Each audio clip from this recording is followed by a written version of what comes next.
Chapter 451. Return of the King. The Balkans were lit aflame. France was in the process of destabilization after 2 years of burning to cinders, and Britain, it had somehow managed to stem the tides of revolution without giving up too many colonial territories. As for Latin America, it was both stable and unstable. Mexico was in revolution, and the countries in the south were having their own affairs. But that was a matter to discuss at another time. No, the other place in Europe most affected by the fallout of the Great War was none other than the Iberian Peninsula. Refugees from France had flooded the country during the final days of the war. Many had used Spain as a way to reach North Africa, while others had tried to stay. But the weight of caring for hundreds of thousands, if not millions of sudden new arrivals, was far greater than any nation could reasonably sustain. And soon Spain itself became barren and depleted of the resources that made it seem like the perfect lifeline, as economies both local and national began to falter. Portugal became another place for the refugees to fly to. Like locusts upon a fertile crop of wheat, they tried and failed to ravage the nation. Portugal had seen what asylum had done to Spain and mobilized its army in defense. During the war, they had remained neutral, but had indirectly aided the Central Powers by patrolling their waters and intercepting several British violations of their territory. Flagrant attacks on German merchant colonies had been stopped because of this, and Germany responded with their thanks in the form of weaponry and engineers to be used in the construction of border defenses to better repel the migration crisis coming from France and Spain. However, any more support than that Germany did not provide. The reason was simple. Portugal had assassinated its monarch in 1908 and succeeded in overthrowing his successor 2 years in 1910, an act which disturbed Germany, who was currently in an unofficial Cold War with Republican-style governments after the Great War came to an end. So the Reich did what it could. They had repaid the favor in material worth of arms, but did not actively pursue friendship beyond fair and reciprocal trade, nor did Portugal reach out to do so. Still, there were many in Portugal's current Republican government who felt that replacing the monarch in an age where empires were on the rise and republics were on the decline had been an unwise move. Germany and Russia were now the two greatest powers in the world, and the announcements of betrothals between the Kaiser and Tsar's future heirs to Bruno's oldest daughters made this alliance cemented into the long-term future. Only a fool would not understand what this meant for the world economically and militarily. Worse yet, rumors of joint research agreements and standardization of high-speed rail systems and military equipment had leaked beyond the borders of the two empires, creating a grave concern to those who had the foresight to understand how terrifying of a prospect this would be if true. But the Portuguese army remembered who they were before the Republic, and the Navy never forgot who had ordered their ships to be stripped, sold, or scuttled in service of a vision that had never truly taken root. Within quiet barracks and coastal strongholds, in Lisbon's officer salons and backroom mess halls, the whispers had begun. Whispers that grew bolder with each failed food shipment, each foreign policy blunder, and every humiliating concession made by the Republican administration. The time of poets was over. Portugal, they said, needed a king again.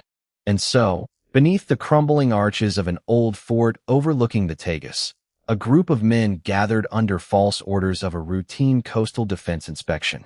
General Silveira, one of the last officers trained before the fall of the monarchy, presided over the meeting with a calm that unnerved even his closest aides. There were 10 men in attendance, not one below the rank of major. 3 from the Navy, the rest from the Army. "You've all seen the future," Silveira said, standing before a chalk map of the Iberian coastline. "It belongs to crowns. The eagle and the bear have mated, and the lion is dying. And here we are, without a shield, without a sovereign, begging for table scraps from fools in Lisbon who still speak of liberty while their people starve in the streets." He let the silence hang, let the truth settle like dust. "This republic," he continued, "was born in cowardice and sustained by corruption. But it ends with us. Our friends in Berlin will not act, but they will watch. And if we restore the crown, with order, with unity, they will remember our loyalty. Perhaps then, we will be remembered too." One of the naval officers leaned forward, his voice rough with salt and smoke. "And who wears the crown?" Silveira allowed himself a rare, thin smile. "That is being arranged. A low murmur passed through the room, uncertain, but not resistant. They had all felt the same weight pressing on their chests each night, the same bitterness burning in their bellies when reading foreign papers that called their homeland irrelevant, decayed, finished. Major Estevez, youngest among them but with eyes that had seen the worst of the Spanish collapse, cleared his throat. And if Lisbon does not yield? Silveira turned slowly, the smile gone from his face. Then Lisbon will burn. A pause, measured, deliberate. Not a threat. A forecast. The men exchanged looks, some grim, some eager. No one protested. We have discreet backers within the Guard, and loyalists still embedded in the Ministry of War, Silveira continued. When the moment comes, the capital will be taken before dawn. The Republic's remnants can choose exile, or they can choose the rope. I'm not particular. A sharp breath from a naval officer. And the king. Silveira walked over to the table and unrolled a smaller parchment. On it was a formal declaration, and signed, bearing the royal seal of the House of Braganza, faintly embossed but unmistakable. His Majesty, Manuel II, awaits our word. He will return as king, not as a politician, not as a negotiator, but as sovereign. And beside him, a Habsburg bride to bind our fate to the imperial order of Europe. That marriage is already in motion. There was a weight in the room now, one that no man spoke of, but all felt. This was no longer a whisper. It was a decision. A conspiracy in name only. From this moment forward, it was an operation. Silveira looked at each man in turn. We will give Portugal back her soul. And if we must carve it from the flesh of traitors, so be it. No one applauded. They didn't need to. They stood, one by one, and gave the general a silent nod. Outside, the Tagus moved slowly under a pale moon. Lisbon slept, unaware that in the ruins of an old fort, the kingdom had already begun to rise again. Chapter 452, The Prince of Darkness. The Archduchess Hedwig von Habsburg of Austria stared out the window of her family's palace, lying in her bed beneath a cascade of silk and moonlight. Her nightgown shimmered faintly in the dark, but her eyes were fixed on the glowing lights of Vienna, a city that, in the past year, had become the soul of the German Reich. She had no idea what was happening this very night across the continent in Lisbon. All she knew was what her father had told her earlier that day. She was to marry the exiled king of Portugal, Manuel II, who now lived in England. He was only 7 years her senior, a remarkably small age gap by dynastic standards. She had never met him, only seen photographs and heard whispers. But it wasn't the suddenness of the betrothal that kept her awake, that kept her chest heavy and her sleep elusive. It was the shadow in her heart. A man she once admired. A man she had once imagined herself marrying. Bruno. The man who had stabbed her family in the back and twisted the knife. She had not been present for the final exchange between her grandfather, Emperor Franz Joseph I, and Bruno. But she had seen the aftermath. She had overheard the old man's drunken words. I was hoodwinked by the devil. The stories told in quiet corners of court were worse still. Bruno had offered them mercenaries to quell rebellion. But he warned them, you won't be able to bear the cost up front. Are you sure you want to offer me such a thing? Franz Joseph, too proud, too certain of the Habsburg treasury, had waved it off. I can afford an elite private army. We're not some Balkan principality. Bruno had smiled. Not cruelly, not eagerly, just inevitably. He had tallied every bullet, every medkit, every milliliter of fuel, every breath of morphine administered to the Vienna poor, until the bill came due. And then, with the smirk of Lucifer himself, he laid the ledger down. I did warn you, didn't I? But Hedwig hadn't seen that part. She'd only seen him, years before, in his Austro-Hungarian field marshal's uniform. Regal, cold, impossibly beautiful. Back then, she had confused admiration for love. And later, when he returned to Vienna not as her empire's servant, but as its collector, wearing the uniform of the German Reich, the chain of office around his throat, and the sash of the Royal Hungarian Order of St. Stephen upon his chest, she realized who he truly was. Not Michael the Archangel, but Lucifer, cast not down from heaven, but invited in. That night, she knew. Bruno wasn't who she had dreamed of. He was a soldier, not a prince. A conqueror, not a partner. A force of history, not a man one could walk beside. But Manuel? From what she'd learned, he had the charm without the manipulation, the honor without the ruthlessness. the nobility without the battlefield sins. Truly, what haunted the Archduchess most was not what Bruno had done to her family. It was that she had once wished to stand beside him. Not the man, not the soldier, but the myth she had sewn into his silhouette. A prince, radiant in valor, sword in hand, halo blazing gold. But now she saw the truth, that what she had mistaken for a halo was a wreath of blood, that his wings were not white and feathered, but blackened with ash and sin. A soldier's wings, torn, scorched, earned in war and dipped in fire. Bruno had not fallen. He had descended, not cast out, but welcomed by men too desperate to deny him. Manuel, by contrast, had never touched the fire. He bore no scars, no blood on his palms. He was not forged, but born into light. Where Bruno's halo dripped like a crown of thorns, Manuel's shone pure and untouched, golden, simple, real. Bruno stood alone in a kingdom of shadows. But Manuel? He waited with an outstretched hand. No fire, no fury, only faith. If Bruno was a prince made by war, Manuel was a king born of peace. And maybe, just maybe, that was what she had been searching for all along. She didn't weep as she let the last ember of longing for Bruno die. She simply lay there, eyes open to the moon, and let the dream go. And on this night, as the banners of the Portuguese Republic burned and Lisbon screamed out its rebirth, Hedwig let go of the devil. She released the last ember of her childish dream, and in its place rose something warmer. Not passion, not worship, but resolve. She would walk beside Manuel, not as a girl chasing fire, but as a woman stepping into dawn. Bruno was the prince of darkness, and shadows, they obeyed him. But Manuel would be her king of light, and where he walked, nothing burned. And though she had not yet met Manuel, she knew this already. He was not a legend, not a force, not a towering storm cloud shaping the age. He was simply a man, a good one, by all accounts. And in that simplicity, she found more comfort than 1,000 thrones could offer. For the first time in her life, she was not being swept along by history. She was choosing peace over fire, light over shadow. A quiet path walked hand in hand, rather than alone through smoke and ruin. Some would say she was marrying beneath her station, that a man in exile had nothing to offer an archduchess of imperial blood. But they did not know how much weight she had carried on her back for that bloodline. How many nights she had spent staring at uniforms and medals and asking herself if love was ever hers to have. Now, perhaps it was.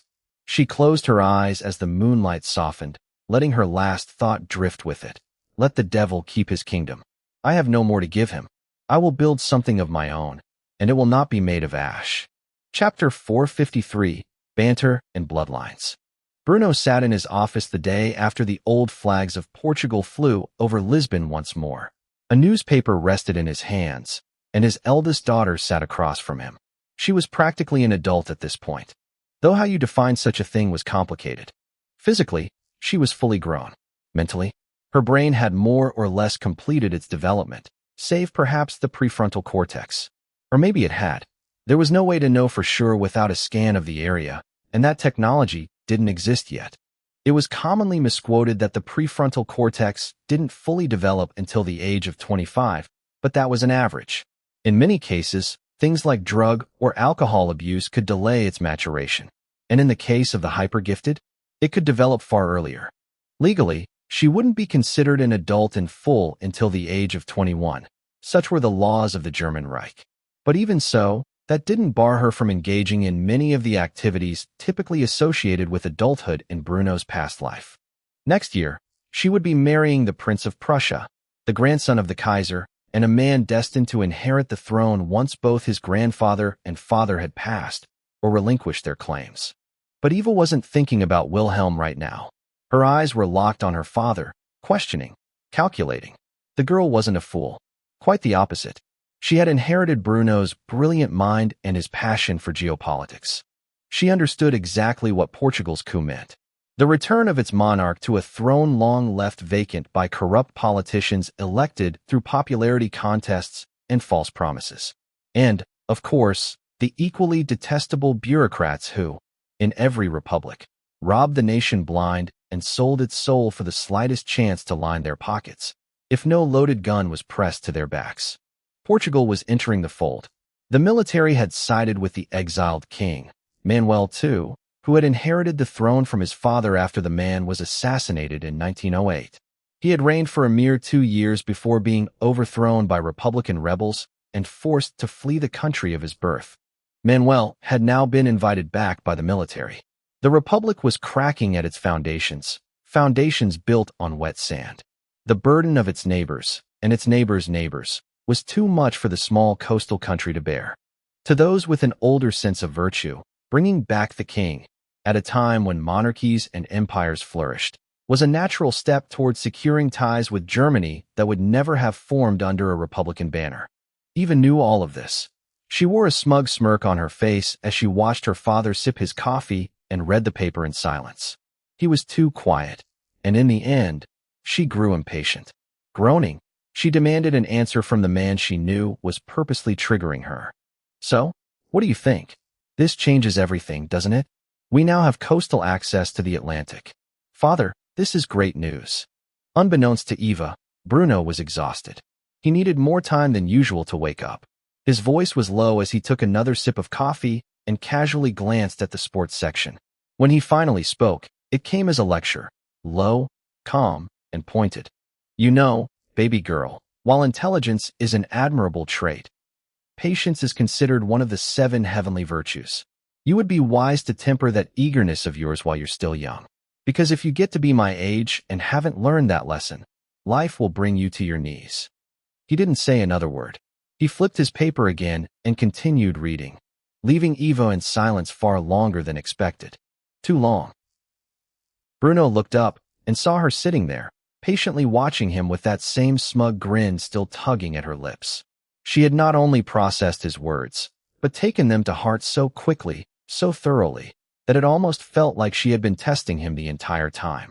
And in that grin, he saw his beloved wife, her mother, that look Heidi always gave him when she knew she was right. He couldn't help but smirk back as he folded the paper and sat upright. Very well, let's discuss the matter. It appears that little girl, the Habsburg Archduchess. What was her name again? Hedwig? She's going to be the bride of Manuel. This would suggest that the Habsburgs were already in cahoots with the conspirators who led the coup against the Republic. Eva narrowed her eyes, slightly annoyed by her father's feigned forgetfulness. Really, father? Am I supposed to believe you don't remember the Archduchess's name? Wasn't she one of the little girls who orbited around you, as if you were the sun itself? Back in the day, when you were still young, that is. Bruno gave his daughter a glare that could have cut stone, a raised brow and a murderous gaze that sent invisible spiders crawling down her spine. Oh, I'm old now. Funny. That's not what the mirror tells me. I barely look 30. Eva exhaled, relieved to hear the playfulness return to his voice. She composed herself, regaining her confidence once she understood he wasn't truly angry. Father, in a year, you'll be 40. It doesn't matter how young you look. It's not acceptable for you to act like you're still playing hard to get with a woman nearly half your age. Bruno's smirk vanished. His posture sank. And his eyes shifted, not toward Eva, but toward something behind her. Eva's words faltered as she noticed the chill in the room. Not heat, chill. A whisper at her ear, soft, but unmistakably deadly. Oh, and what are the two of you discussing so early in the morning? Eva froze. A cold sweat broke across her back. She didn't dare turn her head, didn't need to. She felt her mother's expression before she saw it. Only now did she realize she had dug a little too deep into her father's past, and her mother's shadow had been watching the whole time. Bruno, ever the doting father, even in the face of his daughter's verbal lashing, stepped in to redirect the storm, shifting the subject with calculated precision. Why? We were just talking about the ongoing situation in Portugal, and how it affects the Reich's global position going forward. If a naval base can be negotiated on the Iberian coast, it gives us a position similar to Britain's control over Gibraltar, and would force the British to think twice before trying to block our Mediterranean access. Isn't that right, Eva?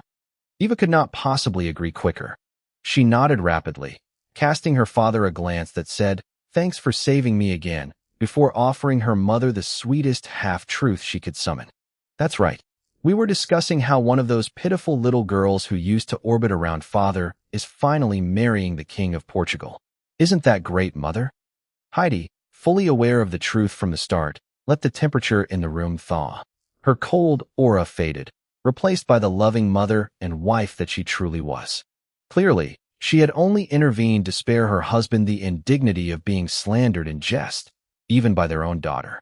She responded with gentle words and a whisper sharp enough to slice bone. "Oh, well, that sounds promising. And Eva, dear, don't ever slander your father, even if it's just a playful little tease.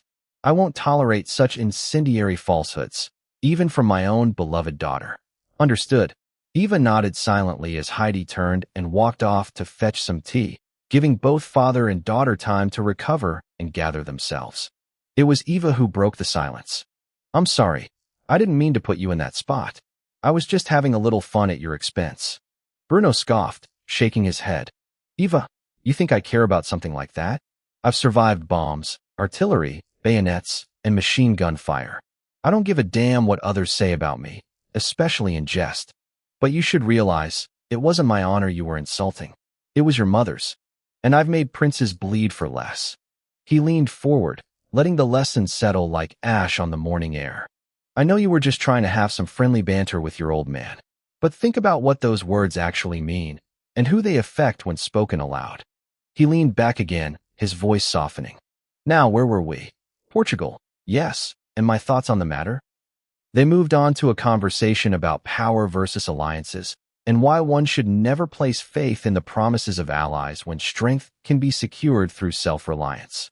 But for Eva, the most important lesson she learned that morning wasn't in the maps or treaties. It was this. There were men in the world willing to kill to protect their wives, and women who would do the same for their men. And in that moment, Eva began to realize, maybe her parents weren't so saintly after all. Maybe, just maybe, they were deeply human. Chapter 454. The Goddess of Winter returns to Russia.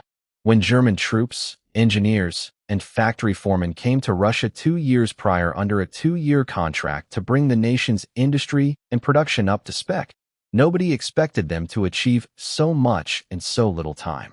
But now, in the autumn of 1918, Russia was producing submarines, destroyers, aircraft, armor, and small arms, not only in line with the most advanced weaponry in the German arsenal, but also at similar production figures. If Germany produced 100 E-25 series Panzer IIs in a month, then Russia produced 75. If Germany launched one U-boat every 4 months per dockyard, then Russia did the same. And that was before one even began talking about the joint development research the two nations had undertaken. Whether in nuclear physics, advanced chemistry, medicine, or engineering fields of all kinds, the two empires were rapidly solving their greatest challenges and ushering in a new age of technology. Meanwhile, railways were being reconstructed to accommodate high-speed trains, both for commercial travel and freight. Airstrips were being built across the twin empires at all strategic locations. The facilities to sustain those airfields were rising just as fast, not only for military applications, but for the growing world of civilian commerce. The world had not even reached the 1920s. The new decade was still 2 years away, and yet technologically, Germany and Russia were already living in the 1930s, and in some areas, perhaps even beyond. Currently, Bruno and his daughter Elsa were mid-flight, traveling from Germany to Russia aboard a Ju-52. Bruno made routine visits to Berlin and St. Petersburg, not only for purposes of work, but also to maintain the alliances he had fought so hard to forge between the two emperors and his own bloodline. The best pilots the Reich could offer were at the helm, hopping between newly constructed airfields. Innsbruck to St. Petersburg? With a military VIP flight, it was an 8 to 10-hour journey, less than half a day compared to the 2 or 3 it would take by even the fastest trains. Upon entering Russian airspace, the aircraft identified itself using the shared Enigma code, one of the countless innovations now standardized between the two nations. Within minutes, newly minted Russian Bf-109s intercepted them, their camouflage patterns slightly altered, their fuselages marked not with the Iron Cross, but the Russian Orthodox Cross. They didn't come to challenge. They came to escort, a ceremonial honor guard welcoming Bruno back to the East. He was a man who had not only won the respect and admiration of the German people, but the veneration of the Russians as well. And this subtle act by the Russian Air Force was proof of such sentiment. As the Ju-52 began its descent toward the runway outside St. Petersburg, Elsa reached over and grasped her father's hand, showing, for the first time in recent memory, a genuine sign of emotion in a semi-public setting. She was panicking. Her breath grew shallow. Her posture tensed. She gripped his hand as if her life depended on it. Bruno, immediately recognizing the signs of rising terror, responded without hesitation. He held her tight and pulled her into his arms, kissing her forehead as he whispered in the most soothingly paternal voice he could muster. "Don't worry, sweetheart. Daddy's got you. We'll be fine. It's just a routine landing, is all." And then came the bump, the hard contact with the tarmac. Elsa jumped, burying herself into her father's chest like an Arctic rabbit diving into its burrow at the first sight of a distant wolf sprinting after its tail. Bruno didn't laugh. How could he? She wasn't being dramatic. She was genuinely afraid, and to laugh at that would be cruel. It wasn't until the aircraft came to a full stop that Elsa finally looked up at her father, tears streaking her cheeks. Only then did she realize they were perfectly safe. But it was her father's reaction, the way he calmly reached up and wiped the tears from her face, that reminded her she had, in fact, unraveled far more than she thought. "You're lucky you inherited your mother's looks," he said with a grin. "Or else your makeup would have been ruined just before your date with the Tsarevich of Russia." Elsa's face turned beet red, like she'd just stepped into a sauna and stayed too long. Her panic gave way to embarrassment. But for once, she didn't rush to rebuild her usual ice princess facade. Instead, she looked at her father and said something that made him break out into full laughter. "What are you talking about, Daddy? Clearly, I inherited your looks instead of mother's." It was a wildly unexpected thing for a teenage girl to say.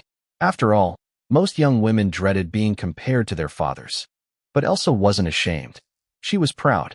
Her icy little eyes said it all. Her father was strong, graceful, sharp-jawed, and statuesque, and she saw no shame in claiming part of that for herself.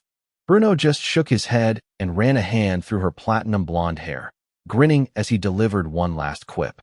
"Oh dear Lord, baby girl. If you showed this much emotion in front of your fiancé, he'd think you were the cutest little thing in the world. Maybe you should drop the Ice Princess act and let him see how timid and adorable you really are." He didn't say another word. Rather, he stood, opened the overhead compartment, and pulled down his leather luggage. Elsa remained seated, thinking, watching the streets of St. Petersburg blur by beyond the frost-dusted window.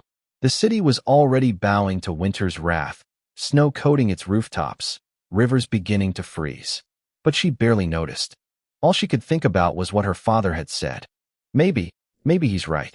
He was old, yes, but he was still a man, wasn't he? Didn't that mean he understood what men and boys truly wanted in a woman? And as that thought settled in her mind, Elsa pondered something she'd never dared admit before. Maybe I really should be myself, with Alexei. Could it possibly be worse than the eternal gridlock we're in now? Chapter 455, Saint or Sinner. Considering it was a military airfield that Bruno and his daughter Elsa landed at, Russian troops were on hand to greet them and inspect their luggage to ensure everything was in order. Despite being a prince in Russia and a close friend of the Romanovs, Bruno was still a man from a foreign country, and a powerful one, at that. Because of this, security measures were taken. Bruno understood it was a matter of formality, not suspicion. The Russian soldiers personally inspected his and Elsa's luggage before waving them through, where an armored motorcade awaited, protected by the Tsar's personal bodyguard. They were not dressed in military uniforms. Their weapons were concealed beneath civilian coats and tailored suits. The reasoning was obvious. Untrustworthy elements existed in every society, especially enemy agents that had infiltrated the Russian Empire. Bruno's arrival was not something to broadcast to those lurking in the shadows. Once Bruno made sure Elsa was properly seated, the two of them departed for the Tsar's winter palace, as elegant and opulent a Baroque estate as Bruno had ever seen. Every time he stepped into the hallowed halls of the Romanov dynasty, he was struck anew by the weight of history, lineage, and artistic beauty. And this time was no different. Bruno paused in the entryway, his gaze locked on a new painting that had not been there before. It immediately caught his attention. It was him.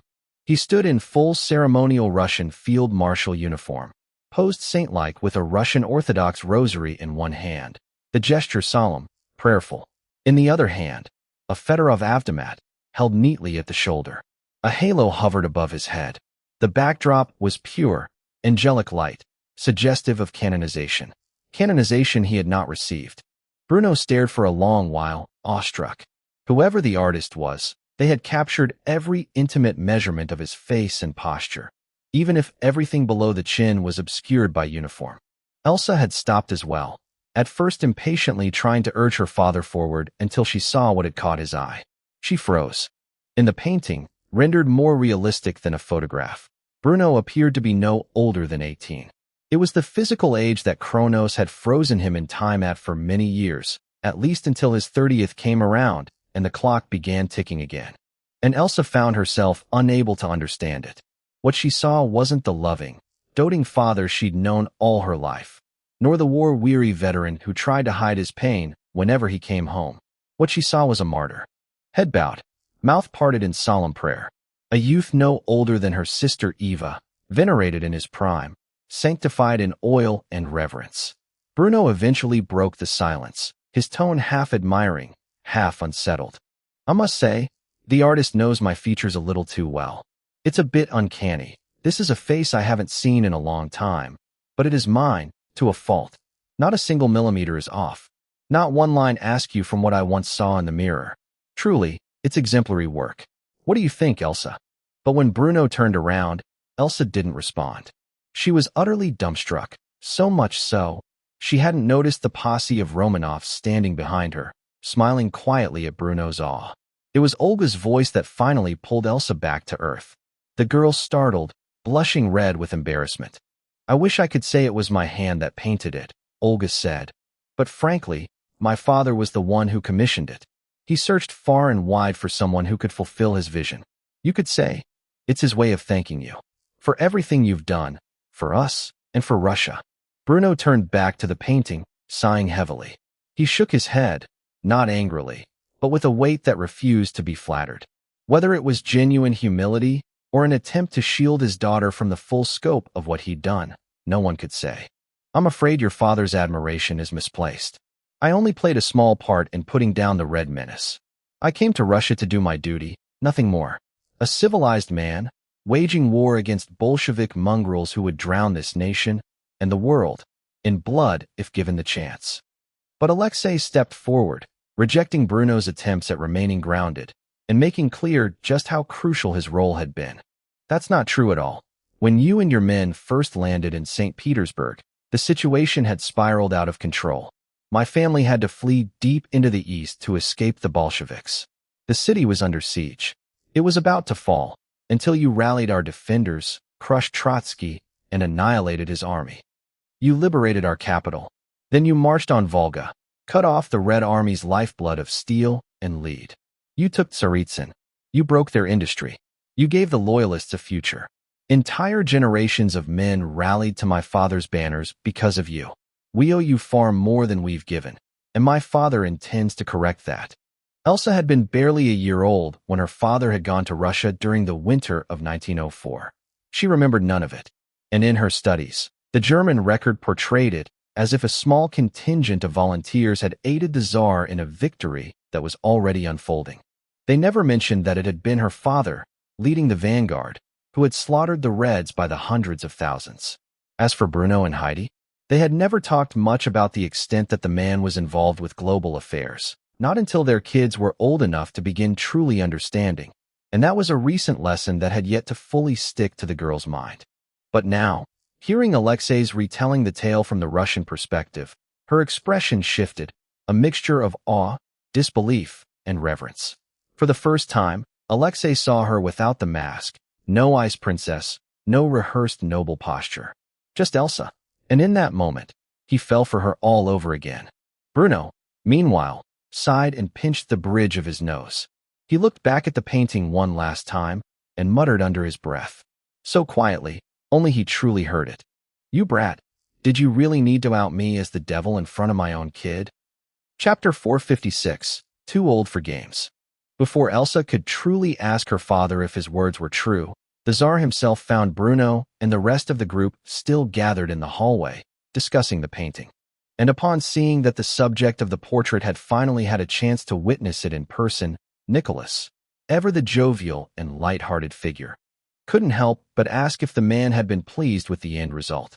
"There you are, my old friend. I heard from my staff that your car had arrived, but I hadn't seen you yet, so I came rushing down to check. I see now why it took you so long. You looked at yourself in the mirror on the way to find me, didn't you? Well, what do you think?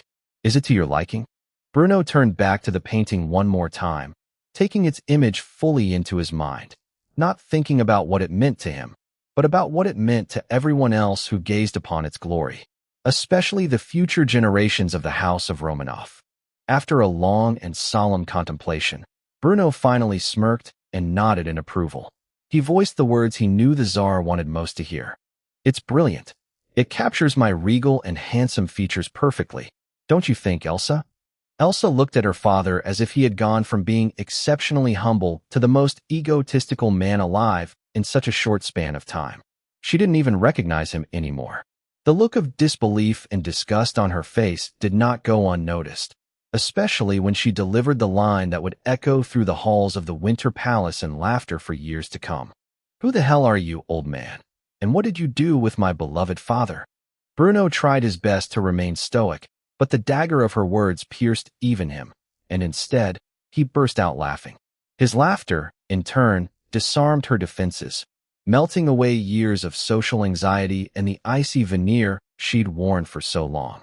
Elsa giggled into her hands, so swept up in the moment she forgot she was in a semi-public setting. All her usual worries evaporated. Even the Tsar himself was momentarily struck silent by the sight. Ultimately, however, Bruno knew that the path between the older and younger generations had to part here and now. His visit wasn't for leisure, and it certainly wasn't a vacation. He was in Russia to discuss the future of the world with the Tsar. Elsa, on the other hand, was here to become more acquainted with her future husband. And so Bruno turned to Olga and gave his instruction. "Olga, I trust you've developed the rare trait of wisdom by now, and will chaperone my daughter and your little brother with the utmost professionalism and courtesy while I take your father to discuss some dull matters that you kid would find much too uninspiring to join in on, yes?" Olga immediately caught the gazes both her father and Bruno were giving her. She was the oldest, an adult in her own right. If anything went wrong with this get-together, she would be the one held accountable. And because of that, she laid down a condition that damn near gave Bruno a heart attack. "Of course, Your Royal Highness. If anything happens to your daughter that you find undesirable, I would be forced to pay for it with the only thing of value I have to offer you." Elsa and Alexei missed the meaning of the line completely, but Bruno didn't. And while he tried to remain stoic, a faint stroke nearly gripped him right there on the spot. Only after Olga had corralled the others off, somewhere open and still under the scrutinizing gaze of their family and staff, did Bruno finally release a heavy breath, placing a hand over his heart and muttering an honest confession. "If that girl keeps teasing me in such a provocative manner, I won't have to fear the next war. I'll be dead and buried long before it arrives." Nicholas had understood Olga's remark, too. It would have been the scandal of a lifetime if someone outside the family had heard it. Even so, he couldn't help but pin the blame on Bruno.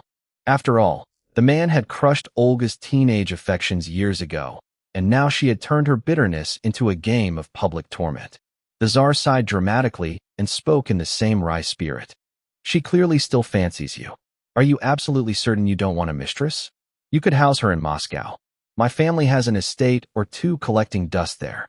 Your wife would never need to know." Bruno shot him a flat, cutting glare that made it very clear he was done entertaining this particular game. He redirected the conversation to the actual reason he'd come. "I've already made my stance clear on that matter. Now, after such a grand welcoming, I find I've developed a thirst for vodka. Let's go discuss what progress has been made these last 2 years, and whether or not I should extend the contract for another 2. Nicholas could only sigh and shake his head as Bruno marched off toward the private office. For the second time, the man had refused to entertain any of Olga's lingering affections. The Tsar followed behind, muttering with theatrical defeat. "I'm sorry, Olga, but it seems I'm a failure of a father after all. This man is too stalwart in his sense of honor to be tempted by such things. And I fear I don't have the leverage or charisma to convince him to love you. It simply wasn't meant to be." In silence, Nicholas swore never to bring up the subject again. He would speak to Olga about it, about her way of grieving over a crush that had long since turned to smoke. And soon, he resolved, he would need to find her a proper husband, someone to take her mind off such foolish notions. Chapter 457, By the Numbers. Though Bruno sat across from Nicholas at the Tsar's desk as a mere guest, he was the one who opened the bottle of vodka placed on the table and poured the drinks, offering a toast in Russian. The two men sat in silence as they enjoyed the drink. It wasn't a fine scotch of vintage worth a sizable chunk of their lifespan, but it was a clean and crisp drink, especially when paired with ice. Bruno's tolerance towards alcohol was at the point where vodka could be consumed as if it were mere water. And even Nicholas found himself impressed with the manner that Bruno handled his Russian spirits, making an offhand remark about it with a playful tone in his voice. "Are you sure you weren't born in Tsaritsyn instead of Berlin? The way you handle your vodka reminds me of the good old boys who work in the factories." Bruno simply smirked as he placed the glass down on the table and filled it again with the liquid that was clearer than the crystal glass which contained it. "Oh, I was born in Berlin, all right. I am 100% ethnically and culturally Prussian, but spiritually, you could say my soul bleeds for the bitter frost of Mother Russia." Even if this was a mere throwaway line, Nicholas couldn't help but see it with a confident and prideful outlook. It meant far more to him than his expression would suggest. Even so, with pleasantries now dispatched, and small talk having already pressed up against boundaries, Bruno preferred not to revisit. He got straight to business. "Now that pleasantries are out of the way, let's talk progress. I expect the numbers to justify the Reich's considerable investment." The Tsar had long since prepared for this meeting and slid a folder across the desk with a quiet pride. Bruno silently nodded as he read the figures. Exactly what he had calculated, but he was content to let Nicholas speak. "With the investment and joint development programs you've put in place, licensing, tooling, engineering support, we're now producing upwards of 700 armored vehicles based on your E-10 designs per month. In addition to this, we're producing 130 to 150 armored vehicles based on the E-25 chassis. As for our aerial output, thanks to your help with advancing our understanding of aviation and airframe production, we're manufacturing roughly 100 to 120 Bf-109 variants, 20 to 30 light bombers based on your Do-17 design, and 15 to 20 Ju-52 transport aircraft. Our naval dockyards are more limited, but we're managing to produce one Type XXI submarine every 3 to 4 months, and one destroyer every 2 to 3. Logistical support ships are on roughly the same time span. Rest assured, we're doing our best to fulfill the demands of our alliance. Unless there's something you wish to add, I believe these figures are satisfactory." In truth, the numbers were only slightly below Germany's, a feat Bruno had predicted, but was still pleased to see proven. Russia had a far greater potential for mass manufacturing than Germany, and Bruno had only just begun to awaken that giant. It was only a matter of time before Russia outproduced them all. That was precisely why they were a critical ally, and why Bruno would do nearly anything to keep them that way. Dynastic politics had one unmatched advantage: blood-tied nations tighter than treaties ever could. Democracies and autocracies built alliances on the principle of shifting interest. Bruno preferred loyalty, or better yet, family. Towards the end of Bruno's past life, the European Union and NATO had clutched their pearls over the US, demanding relevance from alliances that had outlived their original purpose. But Bruno had seen those same NATO states gut their own militaries and rely on American protection like entitled children. Alliances, he knew, must be built on shared burdens, not bureaucratic daydreams. And so he steered the conversation gently, but directly. "So, how is your boy doing? Alexei seems quite taken with my daughter, and I don't blame him. She's rather fond of him, too. Do you think our little plan will run smoothly, or do the fates intend to throw a wrench into the gears?" Nicholas chuckled, shaking his head as he took a sip from the glass Bruno had poured. "Taken with her? She's all the boy talks about as of late. He's utterly infatuated, and if she feels the same, then this alliance of ours will last a very long time. I do have several other daughters, you know. And you have more sons, yes?" Ever considered building in a bit of redundancy? Bruno smirked and waved it off. Joseph will be marrying the Habsburg brat. You know, the one orphaned when the Archduke and his wife got themselves murdered in Sarajevo. It's the least I can do for the girl, all things considered. I haven't brought it up with Franz Joseph yet. Frankly, I'm waiting for the old bastard to croak. His heir, Charles, is far more fond of me these days. Nicholas nearly choked on his vodka. Are you seriously considering a betrothal between Joseph and the Duchess, Sophie? The girl is practically the same age as Anastasia, nearly a decade older than your son, is she not? I was only half jesting when I suggested it. Bruno shrugged, unconcerned. That didn't stop me with Erwin. His bride's older, too. Age matters less than political alignment. So long as they marry at the minimum legal age, like Erwin did, it's a non-issue. Besides, I had considered your youngest as a fallback. But the Habsburgs are the final keystone in this alliance. Even when stripped of their sovereignty in the Balkans, their symbolic value is beyond what most people realize. Nicholas knew better than to question whatever grand vision Bruno was working toward. Instead, he poured himself another drink and shifted the conversation. They still had several hours to burn before Elsa and Alexei's meeting concluded, and not nearly enough vodka to last them through the entire evening. Chapter 458, The Prince of Peace.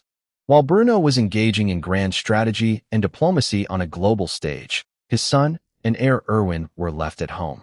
But unlike his siblings who had moved with their parents to Tyrol after it was bequeathed to them as their own private fief, Erwin and his wife Alia had stayed in Berlin. In fact, Bruno had given the boy the home that he had spent the first few years of his early life in. The quaint manor in Berlin's Old Town, which Bruno ironically enough had received from his father on his wedding night to Heidi. From father to son, to grandson, the house had passed through 3 generations just like that. And now Erwin and Alia had made it their home. Erwin had awoken early in the morning. The cries of his and Alia's child, a young boy, had caused him to rise with the dawn. And because of this, Erwin had run off to see the little rascal was already finding ways out of his crib and crawling around, just barely learning to walk on his own. Alia, whose belly was swollen with another child visibly on the way, couldn't help but rub her weary eyes as she saw the tyke stumbling to his feet and falling, eliciting tears to conjure his parents out of thin air. He's walking already? He's barely 8 months old. Please don't tell me our son is going to be as brilliant and terrifying as your father. Erwin couldn't help but chuckle as he picked their son up, who blended his parents' Germanic and Slavic heritage perfectly. God, I hope not. If my uncles are to be believed, my father was just a toddler when he orchestrated the exile of 2 of his older brothers into military boarding school. That man's intelligence was frightening even when he was nothing more than a small child. So you better not be such a little brat, or your father's going to be pissed. Isn't that right, Eric? Eric was the name of Erwin and Alia's firstborn son.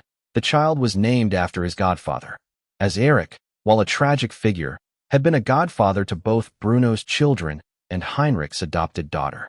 It was only natural to name their son in honor of the man who had meant so much to them as children, even if they were aware of his darker nature and his ultimate fate. Of course, they could never publicly say that was why they had named the boy Eric. After all, his namesake was still a disgraced traitor on paper, and Bruno would need time to correct that narrative. Thus, for the time being, they simply claimed their child was named that after some distant ancestor. And after ensuring the boy was taken care of, and breakfast was cooked for him, and his pregnant wife, Erwin, sat down with Alia, enjoying the brief meal of respite before heading off for his duties outside the home. Considering the way he was dressed, Alia couldn't help but ask about his schedule for the day. So, I take it you're off to the university, then to the consortium offices? Yes. Knowing that his wife understood him so well, Erwin couldn't help but smile as he shoveled eggs and bacon into his mouth, before confirming after he had washed it down with a cup of orange juice. That's correct. My father is much too busy with his efforts changing history to bother with the conglomerate these days, and since I am no longer following his martial path, it falls to me to build his vision here at home. But don't worry, dear, the workload is not all that exhausting. I'm only taking a few courses here and there to further reinforce my already robust knowledge on business management, state governance, and all that I will need to carry on my family duties in this life, to you and to our house. Our house, such words couldn't help but make Alya feel elated. Born the daughter of Russian commoners who themselves had only recently escaped serfdom before having her, she never would have dreamed over ever marrying a German prince when she was but a little girl hovered over the fireplace during the coldest months of Russia's brutal winters. Or that is to say, she never would have expected those private fantasies to come into reality. But here she was, married to the young heir of Tyrol, and it wasn't just a political marriage. No, she was a common girl with no parents to call her own, adopted by a German soldier who came from a family of merchants and had earned his nobility through pure merit and valor. And yet, they did not live in some grand estate, but in an old fratchwork manor. Still, she wouldn't trade it for the world. There was something deeply satisfying and comforting about these half-timber walls. It was alluring, the same spell that had ensnared Bruno and Heidi, and made them feel pitiful about upgrading to a princely villa, had captured Erwin and Alya as well. And thus, the beautiful young princess living a humble life in the old town of Berlin could only kiss her husband's hand and assure him that he was doing wonderfully in life, and to not worry about her or their children while he was away. It's all right, love. You can always rest when you come home to us.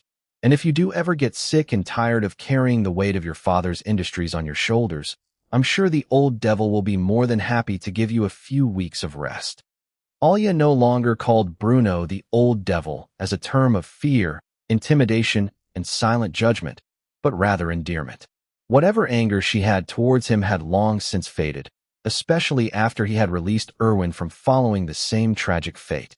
And thus, after receiving his wife's blessing, Erwin was in the best of spirits as he bolted out the door. Having concluded his breakfast, he was now properly energized to fulfill a long day of studying and work before returning home to a warm meal, his wife's embrace, and a well-earned liter of beer. Ironically, living a similar lifestyle that Bruno had done when he and Heidi were still newlyweds. Chapter 459, Fire and Ice. While Bruno and Nicholas discussed matters of strategic importance, their children had gone off to enjoy a more casual environment. Ledgers and secrets were traded for tea and biscuits. And for the first time, since Elsa and Alexei began to see one another, in the traditional dance of courtship, the ice, so to speak, had truly been broken between them. After all, Elsa had revealed, standing in the hallway with her father, that she was more than just a porcelain doll. She was a living, breathing person. It had taken her far longer than she'd wanted to grow comfortable enough to speak with Alexei the way she did with others close to her. And if she was being honest, it was only the circumstances, unintentional but appreciated, that forced her hand. She smiled with the grace of a fairy, accepting the tea that Olga and her sisters poured for her, while eagerly listening to stories of her father's time in Russia and its effect on the House of Romanov. Normally, it might be considered poor manners to ask so openly about a relative in a setting of proper courtship. But the Romanovs adored Bruno, especially the younger generation. Olga's feelings were well known. Her sisters admired him. And Alexei, he saw Bruno as a man to emulate, though he knew only the sanitized version broadcast through propaganda, not the grim embodiment of war that had emerged from the trenches. From the stories Alexei spun, most of which were myth canonized as truth, Bruno appeared an almost angelic figure, the savior who prevented the rise of the greatest which mankind's most wicked inclinations had ever given birth to, Bolshevism. Elsa, however, knew better. She understood her father more intimately than perhaps anyone, but her mother and the brothers Bruno had fought beside. It was easy for her to tell that the stories were heavily embellished, partial truths mingled with grandeur and palatable simplifications. She could see it in how her father received their praise, not with pride, but with a heavy, hidden sorrow. The man she knew had carried terrible burdens out of this land, burdens that weighed on him even now. And for that, Elsa felt bitter. A part of her father had died here in Russia. He had given it, for strangers, for a dynasty, for millions of lives he had no obligation to save. And while Elsa adored him with all her heart, she couldn't deny the wish that he had lived a simpler life, free from the scars he now bore. It wasn't that she thought Bruno was lacking as a parent. Quite the opposite, she would never trade him for another. One might even say she would fight with all of her being against any such reality imposed upon her. But she mourned the carefree father that might have been, had history allowed it. Still, it was a strange relief to finally learn some fraction of the truth. And with it, her own place on the board now made perfect sense. Russia would one day be her home, but she didn't dread leaving the fatherland. Travel had become swift, a day's trip at most. And when the time came for her to swear her vows with Alexei in the Peter and Paul Cathedral, she would do so without fear. After a long conversation that melted away the last vestiges of Elsa's icy facade, she thanked Alexei and his sisters for their hospitality. Soon enough, she and her father boarded their aircraft, preparing to return home to Tyrol. As the plane taxied to take off, Elsa clung to her father's arm tightly. Bruno, his blood still warmed by vodka, looked down at her and mistook the tightness in her grip for fear. "I told you before," he said gently. "It gets easier. Time has a funny way of doing that." But Elsa shook her head. Her blue eyes locked onto his, shining with sudden, heavy understanding. "It's not that," she whispered. "I think I finally realized the sacrifice you made here, the price you paid, the things you had to do. All for people you had no obligation to. Daddy, if the Reds ever come for me, or for Alexei, or for the family we might have one day, would you," she hesitated, voice trembling, "would you condemn millions to protect us, too?" Bruno was stunned. None of his children had ever spoken so boldly to him before, and out of all of them, he most certainly expected either Eva or Erwin to do so. He would never guess the most reserved and thoughtful of his children would ever pose such a question to him. And yet, she did. Never before had she so clearly glimpsed the blood-soaked shadow that hung over her father's soul, and she needed to know the price was worth it in the end, even if it angered the man. Perhaps it was the vodka, or maybe it was something else. But for the first time, Bruno dropped the mask. His gaze sharpened, steel beneath velvet, and his voice turned cold as the grave. "For you, baby girl, I would sooner burn the world to the ground than ever permit such a future." Then, as if realizing the weight of his own words, he softened. Gently, he ruffled his daughter's platinum-like hair, forcing a wry smile as he did so. "Let's not dwell on dark things. It's not good for the mind, or the soul, for that matter." He turned his face to the window, watching as the Winter Palace and St. Petersburg shrank below them. Bruno didn't see the expression his daughter wore. It was not horror, nor was it fear or disdain. Elsa simply hugged his arm tighter, closed her eyes, and smiled. Because no matter what the world thought of him, to her, Bruno was, and would always be, the guardian who stood between her and the storm. She would never forget the words he spoke on this day, nor would he, for that matter. A solemn pact, a vow of eternal protection, and the ruin that would befall the world if he ever failed in his duty as a father. Chapter 460, The Inevitability of War. While Bruno was forging a future with diplomacy, de Gaulle was rebuilding the very war-torn foundations of a nation with steel in hand and blood slaked across his bayonet. And I don't mean that last part figuratively. The Parisian Commune may have been obliterated down to its last member, so thoroughly that even their own family members couldn't help but be caught up in the process. But the warlords of the other major cities and provinces of France had continued to fight on. De Gaulle had soon realized that his galleon militia was outnumbered, surrounded, and outgunned by enemies all backed by some foreign power wanting their own puppet installed on the vacant throne of France. France had in many ways entered a warlord era of its own. A land that once prided itself on being the beacon of republican virtue had sunk into the mud, ruled by bayonets and breadlines.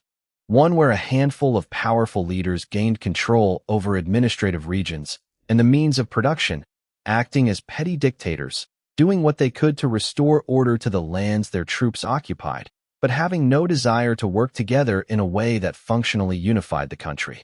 Among which were other notable names from the history of the world Bruno had previously lived in during his past life, such as Henri Giroux, Philippe Pétain, Georges Catroux, Maxime Weygand, and a few other less than honorable mentions. These men had each staked their claim to territory, each representing a different banner and a different loose collection of ideals. Whatever rallied the people beneath their flag in practice was generally espoused in some way that could be used for recruitment. Nearly the entirety of the young generation, aged 16-24, was obliterated during the Great War, at least from the French perspective. Those fighting now were either the few survivors, their older cousins, or their younger brothers. Led by the previous generation of men, who had largely acted as NCOs and junior officers during the war. After all, there was little love and loyalty for any man in the general staff, as most were seen as the architects of the lost generation and their meaningless sacrifice on the altar of French revanchism. Philippe Pétain was one of the few of this old guard with enough stock to organize an armed force to such a capacity which he was able to seize stable ground. Banditry, brigandry, highwaymen, petty gang warfare, and all other means of violence were still commonplace, especially in the rural areas. Only the fortress cities were under lock and key, guarded by heavily armed and likely substance-abusing militiamen who needed but one excuse to make an agitator, a dissident, or simply a voice of reason disappear entirely. But unlike the Gallian militia, which maintained a stockpile of largely looted, surplus, and mismatched arms, Pétain's own armed force was far more organized, far better equipped. No doubt because they controlled the coastal and border regions of Hauts-de-France and Grand Estate, which allowed the international procurement of arms and armament for his forces. Germany, as part of its treaty, had decided to stay out of whatever was happening west of their borders and simply protecting the fatherland in any way they could. But that did not mean that there weren't other nations that would seek to profit off of the downfall of France. The United States, for example, despite having issues on its own border, was more than happy to begin profiting from international trade once more, and there were few products more profitable than the sale of arms. Because of this, the aging general who had been pulled out of retirement to secure France's future by those who felt he was the best option was currently gazing upon his own soldiers. Uniforms in an earthly green tone, based upon the French World War I cut, and matching Adrian-style helmets. In addition to this, their weaponry was modern and straight out of the United States arsenal. Springfield 1903 bolt-action rifles chambered in .3006, brand new issued Colt 1911s in .45 ACP, Browning M 1918 automatic rifles, which utilized the same round as the standard infantry rifle. All of these were clear and present among the soldiers lined up, and with the expressions of men who had taken far too many lives to show the slightest emotion, especially when under scrutiny of their employer. But what was perhaps most terrifying of all was the new machine guns they got their hands on from the same manufacturer of their automatic rifles. The Browning machine gun, Cal. 50 M2. This was a weapon, during a time where machine guns were ruling supreme in the streets of every French city, that terrified the enemies of Pétain.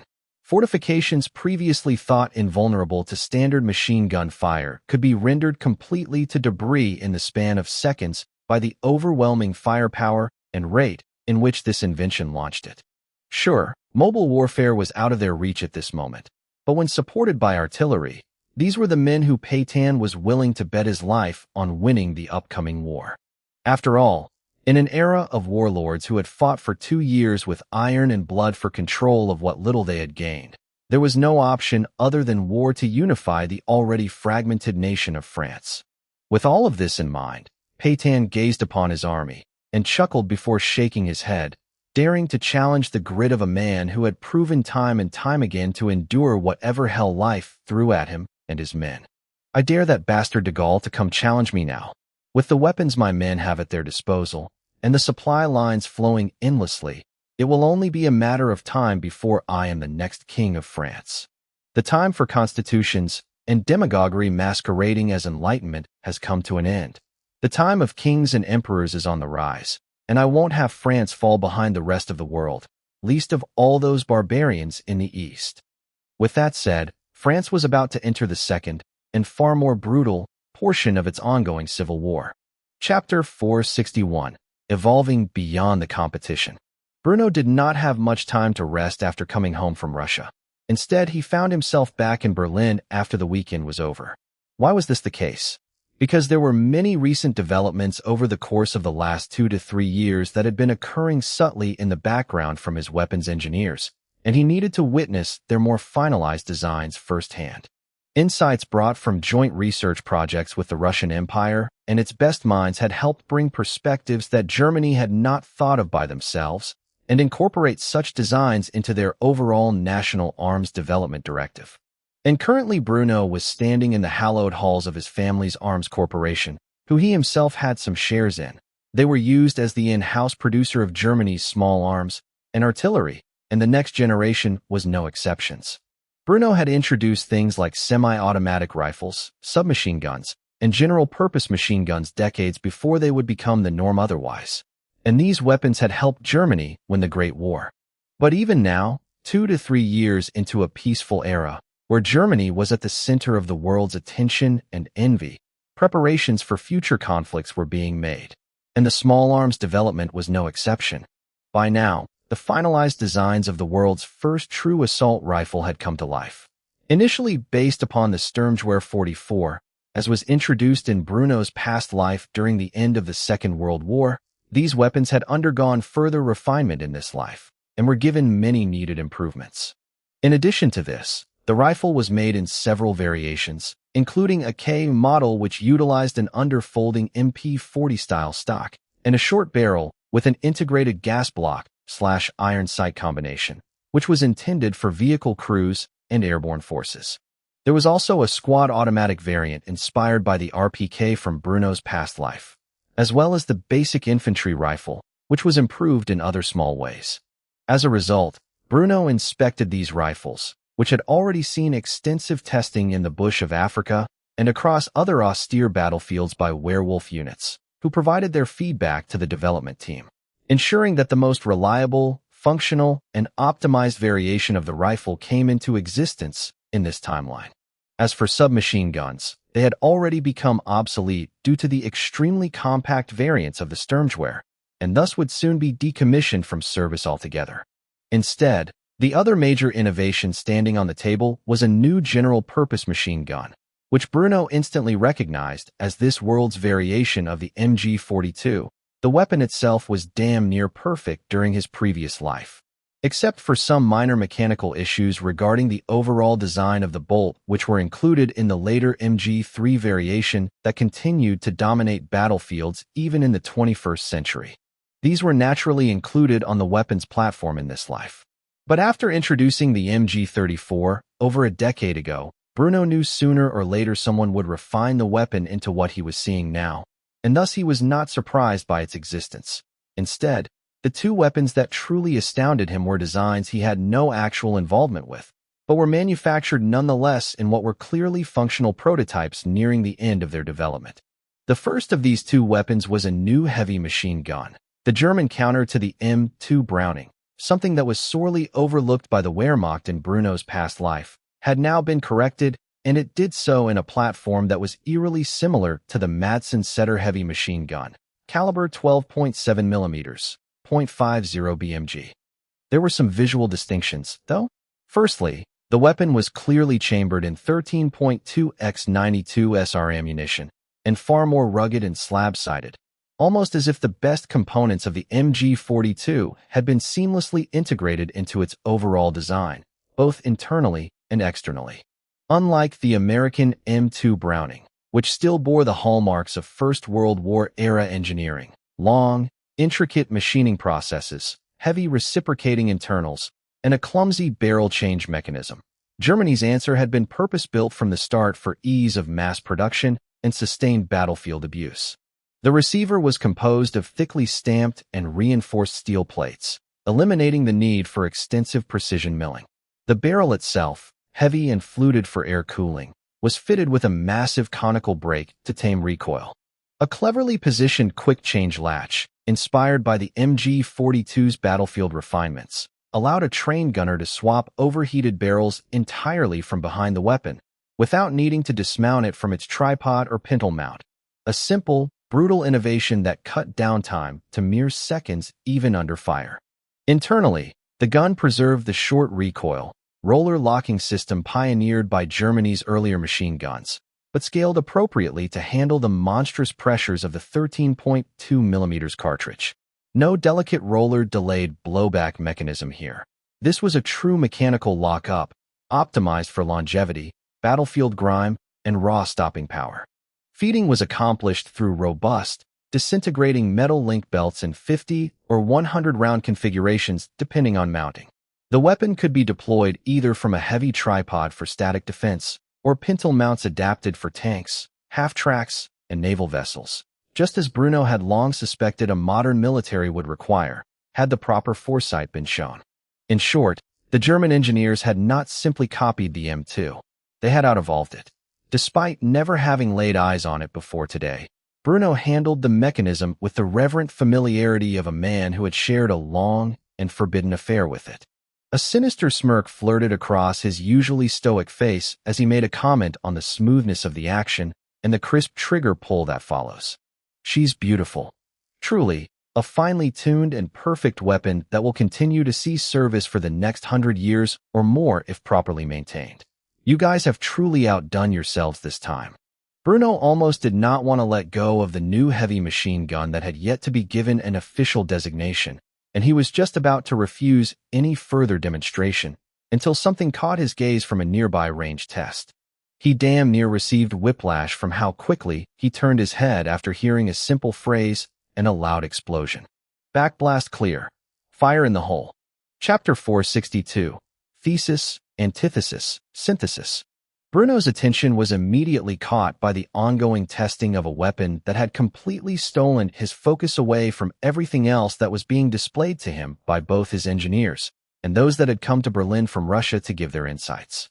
Because what he saw was a weapon that should not exist, not now as 1919 reared its ugly head, and sure as hell not in 1945. No, this was something that could easily have existed in the early interwar period with the technology that existed, especially in this new world where Bruno had advanced Germany's capabilities by decades by providing a few investments and pointers in the right direction. But even then, in another life, such a weapon would not have existed until the dawn of the Cold War. What was being demonstrated was a simple tubular weapon, but Bruno recognized it instantly. It had the sleek, lightweight, and thin profile of the RPG-2 anti-tank launcher, along with a pistol grip and trigger mechanism similar in simplicity and design. But it had the robust manufacture of the late-war Panzerfaust 250 prototype anti-tank launcher, as well as the conical rear end to help disperse the backblast of the weapon when fired. In addition to this, the weapon had an integrated optics mount that allowed for the use of a ZF4 4x fixed magnification with a BDC reticle etched for the exact flight trajectory and calculations needed for the 44mm heat-shaped charge fin stabilized warhead to precisely hit targets out to 250 meters. And when the warhead hit its target, an old Austro-Hungarian 16 MTS light tank, on its thickest and most sloped plate, the armored vehicle exploded into a fiery heap of scrap metal. Bruno was stunned. That tank was Austro-Hungary's attempts to replicate his Panzer I, which was based upon the E-10 series chassis, and was by all means likely the second best tank in the world, or had been when it was introduced during the final days of the Great War during this new life. By now, most of these tanks were in Germany's possession, or what remained of them after the annexation of Austria. They were either serving among reserve units, decommissioned and entered into museums dedicated to the Weltkrieg, or were being used as testing platforms for new weapon systems which were being designed and optimized for defeating armor. As was clearly being displayed here and now in the hallowed halls of Waffenwerk von Zehntner. And after taking a moment to truly understand what he had just seen, Bruno could not help but break out into applause as he congratulated the men who had not only performed the functional test, but also those who had designed the weapon system. My God, simply marvelous. The shot was impeccable. Truly, do you mind if I take a look at that beautiful thing? The soldiers did not hesitate to hand the weapon over to the man who was the current chief of staff of the German armed forces, and when Bruno inspected the anti-tank launcher, he couldn't help but be thoroughly impressed by its performance. Unlike what Germans had a tendency to do when it came to creating, well, anything, this weapon wasn't over-engineered and complicated. Rather, it was stripped to pure necessity and refined to absolute perfection in that manner. No doubt, influenced by the Russian engineers who were joint developing this project with Germany, as the Tsar's men had a very different outlook on how weapons should function, one that helped temper the German resolve to turn everything on the planet into a work of mechanical art. And after confirming what he was handling was indeed such a fusion of German and Russian insights in regards to weapons development, Bruno handed the weapon back to the operators before congratulating the team on making something truly perfect for the modern battlefield. Lightweight, steel alloy construction, internal heat shielding, simplified but rugged firing control system that any standard grunt can pick up and know how to operate with pure instinct. Integrated scalable iron sights, which the optional optic can co-witness perfectly without obstruction. What does this thing weigh? 5 kilos. 6. Mount some sling points onto this thing, and this becomes a weapon that can easily be integrated into the squad level of all infantry units. Gentlemen, you have truly created something brilliant here. If integrated into our combined arms doctrine, the enemy will have to fear both armor and infantry, even while hiding within their own tanks. Every bush, every pile or rubble becomes something for enemy armor to worry about should they be foolish enough to find themselves at war with the Reich a second time this century. This is truly an exceptional piece of equipment, and I can't wait to see the final result. Frankly speaking, Bruno giving such overwhelming compliments towards this project in particular filled the Russian engineers with a sense of accomplishment and almost relief. As they had been butting heads with their German counterparts on the research and development team for years about how simple the weapon should truly be in comparison to the overcomplicated rear breech loading designs they had constantly proposed as a counter to the current one, Bruno would not realize until much later that his words, spoken almost offhand, had become the vindication of the Russian engineers had long yearned for. It allowed them to feel like they weren't simply weighing down their German counterparts, but were actively contributing to the projects they were all working on and the alliance that had been forged between the Kaiser, the Tsar, and Bruno himself. And this one simple compliment would go a very long way towards improving relations, morale, and efficiency within these joint research teams, whether in the fields of military industry or civilian projects. As for the German engineers, they were not haughty or spiteful towards Bruno's remarks. He was, after all, the father of modern warfare, and if he said the Russians were right, then they had no right to complain. Instead, they utilized this moment as a learning experience, that not everything in terms of development needed to be as complicated as a Swiss wristwatch. And more often than not, in military matters, that was for the best. Chapter 463, The Domino Effect. After handling the rocket-propelled grenade launcher that would simply become known as the Panzerfaust I in this timeline, Bruno moved on to another weapon that caught his interest. Frankly speaking, the need for pistols was not as grand as it had been in his past life. The only men who would really be wielding them at any level within the German armed forces would be officers like himself. But even so, he had to admit, the Mauser C96 he carried to this day as his standard sidearm was rapidly showing its age. He loved everything about the gun, the looks, the history, the symbolic meaning. Well, everything except for its utter lack of practicality on a modern battlefield. In his past life, Germany had been woefully behind when it came to the development of handguns. Single-stack, small-frame pistols remained the norm for German manufacturers well into the 1980s, before they finally began modernizing alongside the rest of the world.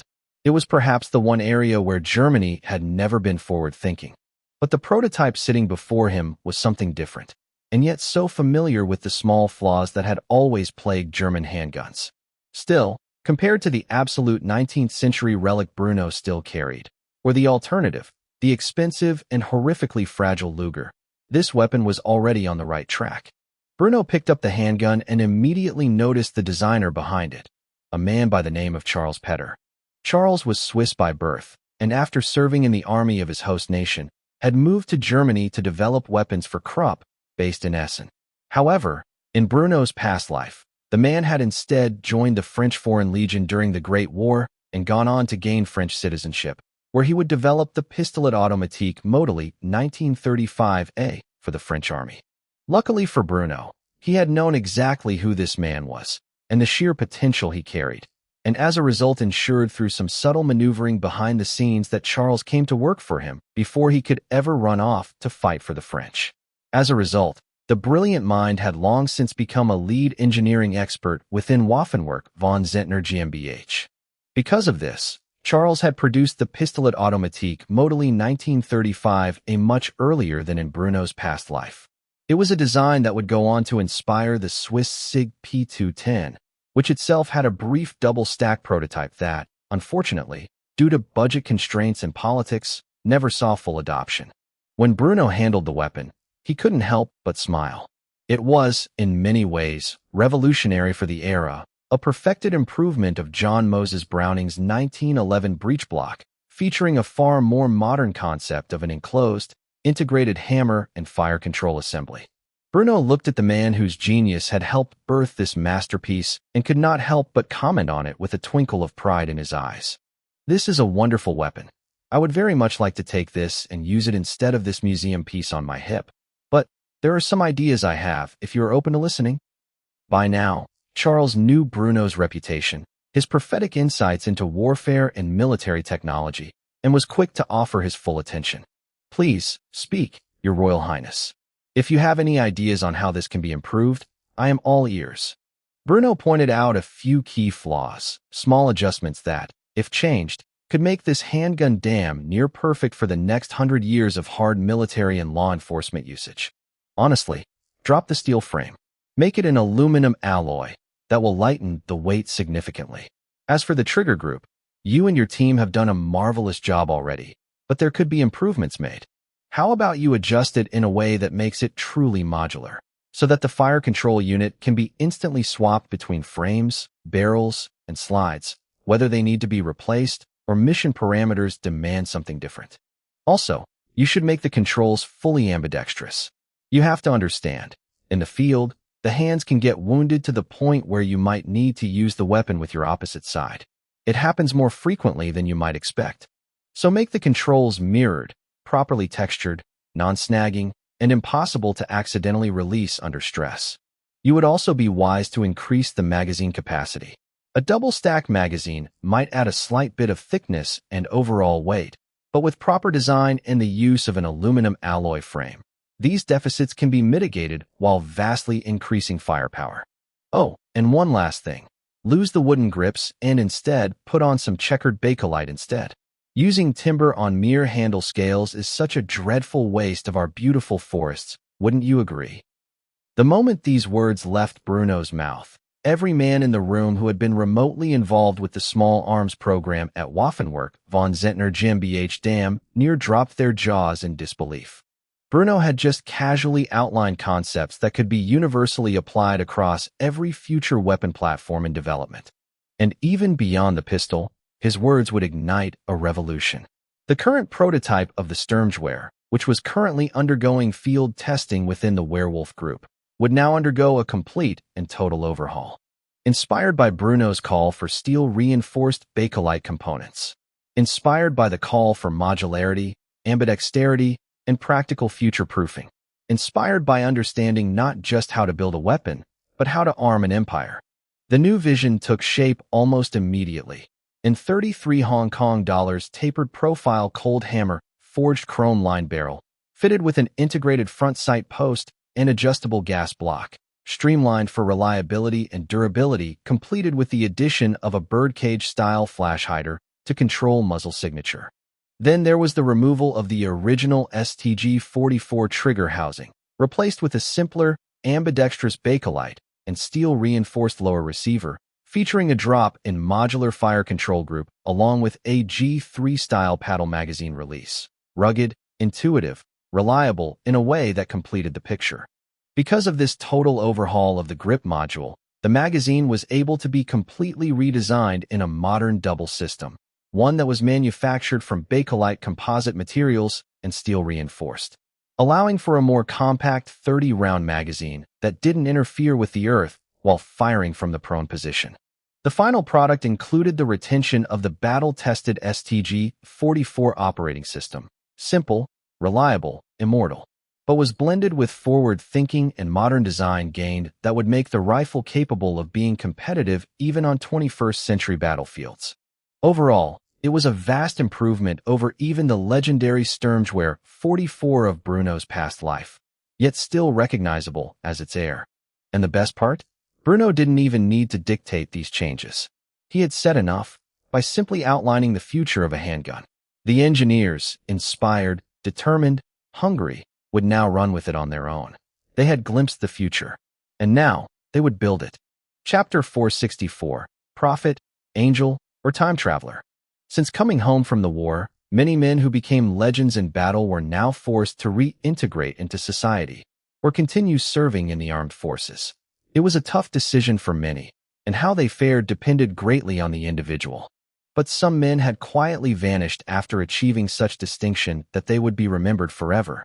Manfred von Richthofen was one of these men, better known as the Red Baron.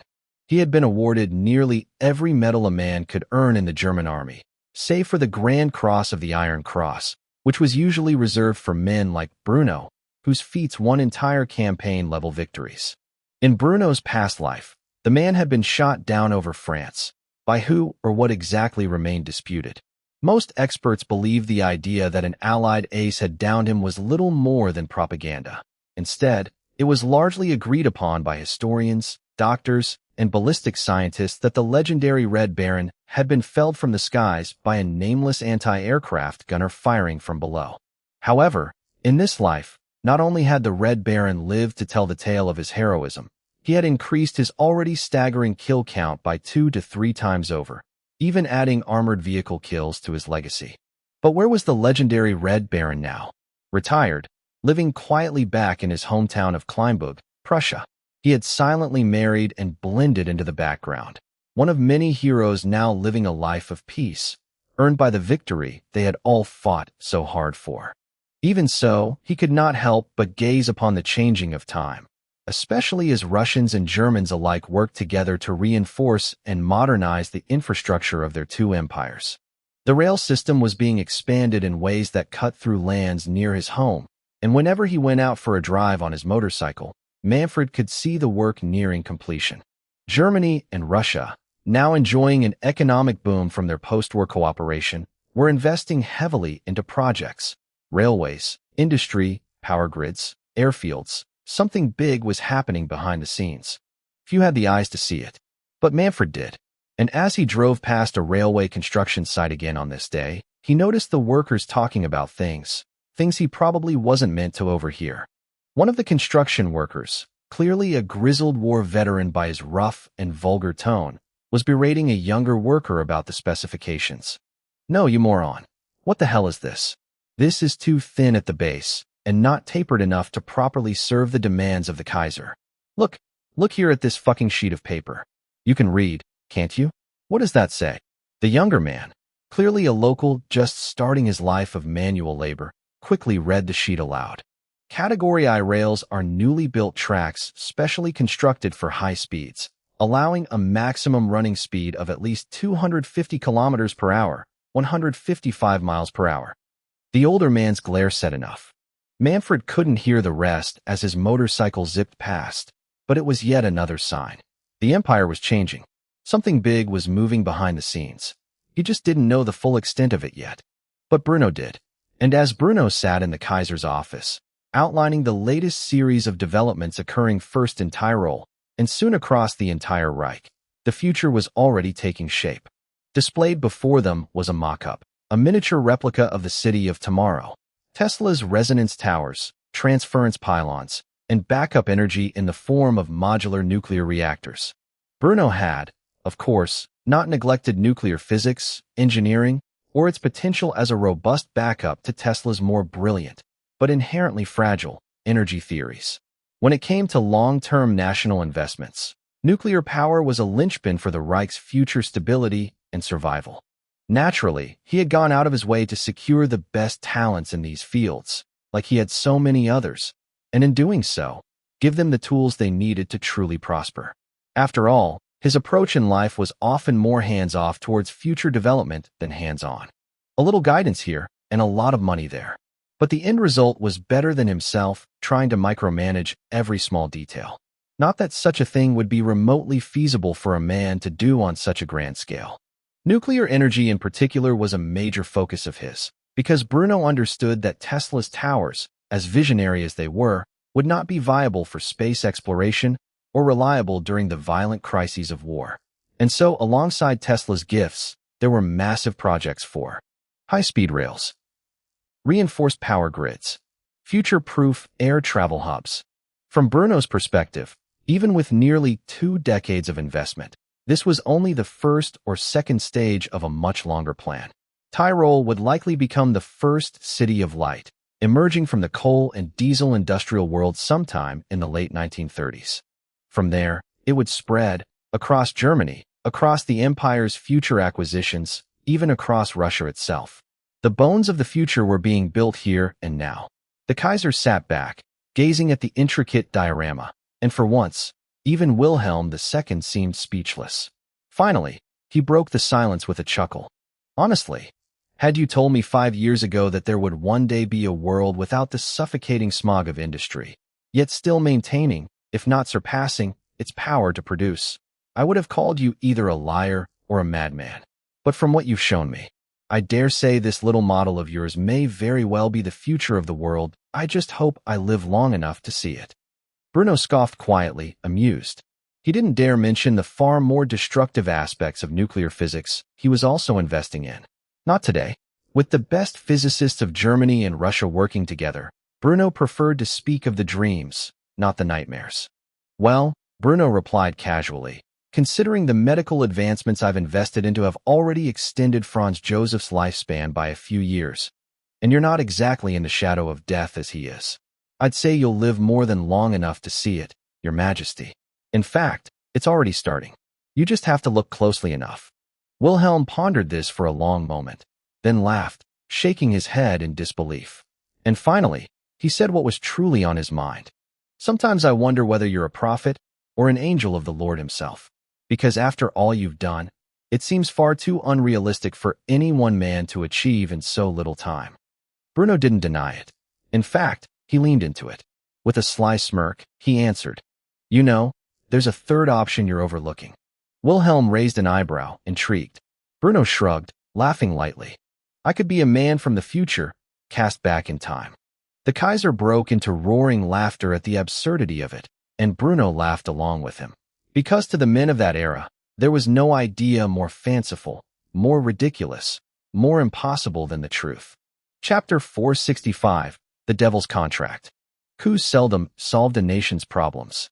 In fact, they had a brutal tendency to tear a new hole into an already mortal wound, and then attempt to patch it with little more than gauze and prayer.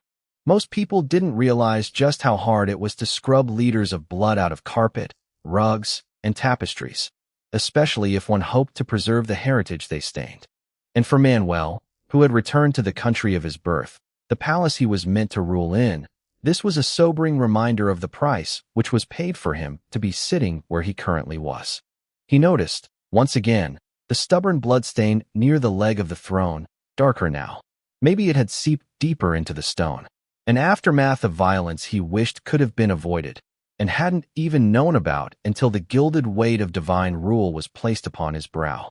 The military had overthrown the Republic of Portugal practically overnight, and they had done so because, despite remaining neutral during the Great War, Iberia suffered from the consequences of France's defeat. Democracy was not designed to endure hardship, and this had proven woefully true for the fledgling republic, which had less than a decade's foundation to stand upon before being forced to the precipice. What was the alternative? Marxism was unappealing. As everywhere Bolshevists had appeared, they brought death and despair with them, and nationalistic alternatives seemed to favor the crown in this life, rather than the wheat and the fasces. As a result, Manuel was brought back, in an attempt to restore the Kingdom of Portugal, which had existed stably for nearly 800 years before a bunch of wealthy industrialists thought they could rule the country better through democratically elected proxies. But the military? They understood that such idealism had done nothing but bleed Portugal dry, to the point it could no longer withstand the current crisis. So what did they do? Kill all who were responsible for its current state. In a single night, the junta and its soldiers rounded up and summarily executed the capitalists, the elected politicians, and the unelected bureaucrats who had in some way been responsible for the revolution of 1910, as well as the assassination of King Carlos I 2 years prior. Now Manuel sat on a blood-stained throne, preparing for his marriage to Archduchess Hedwig von Habsburg. During Bruno's past life, he had married a Hohenzollern from the Swabian cadet branch, but the butterfly effect was strong in this world. By orchestrating the restoration of the League of the Three Emperors in the early 1900s, Bruno had effectively made any attempt by the Germans to potentially curry favor with Portugal irrelevant and worthless. In his past life, Swabian Hohenzollern had married Manuel, hoping he'd reclaim his throne and align with Berlin. However, in this life, such an idea wasn't even an afterthought. As a result, Manuel too stayed unmarried until now. Until now that his throne was returned, and a descendant of the House of Habsburg became a viable option. Sure, the Habsburgs were no longer sovereign. The Archduchy of Austria had been annexed by Germany, and the remainder of the old empire disintegrated into civil war. But they were still an important family in European politics. The rightful king was back in Portugal, but he was not happy about it. He had been raised from birth to rule this land, and the military had spilled blood to secure his return, but all it had earned him was a kingdom of compounding crises. Rather than bring immediate stability to an otherwise chaotic situation, the coup simply reopened the wounds from the 1910 revolution, which saw him forced into exile to begin with.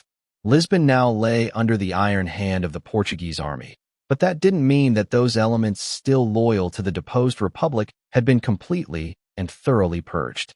No, they had fled to other cities, to the countryside, and rallied support, whether sourced nationally or internationally. Weapons and men flooded to the Republican side, and it would appear a civil war was brewing.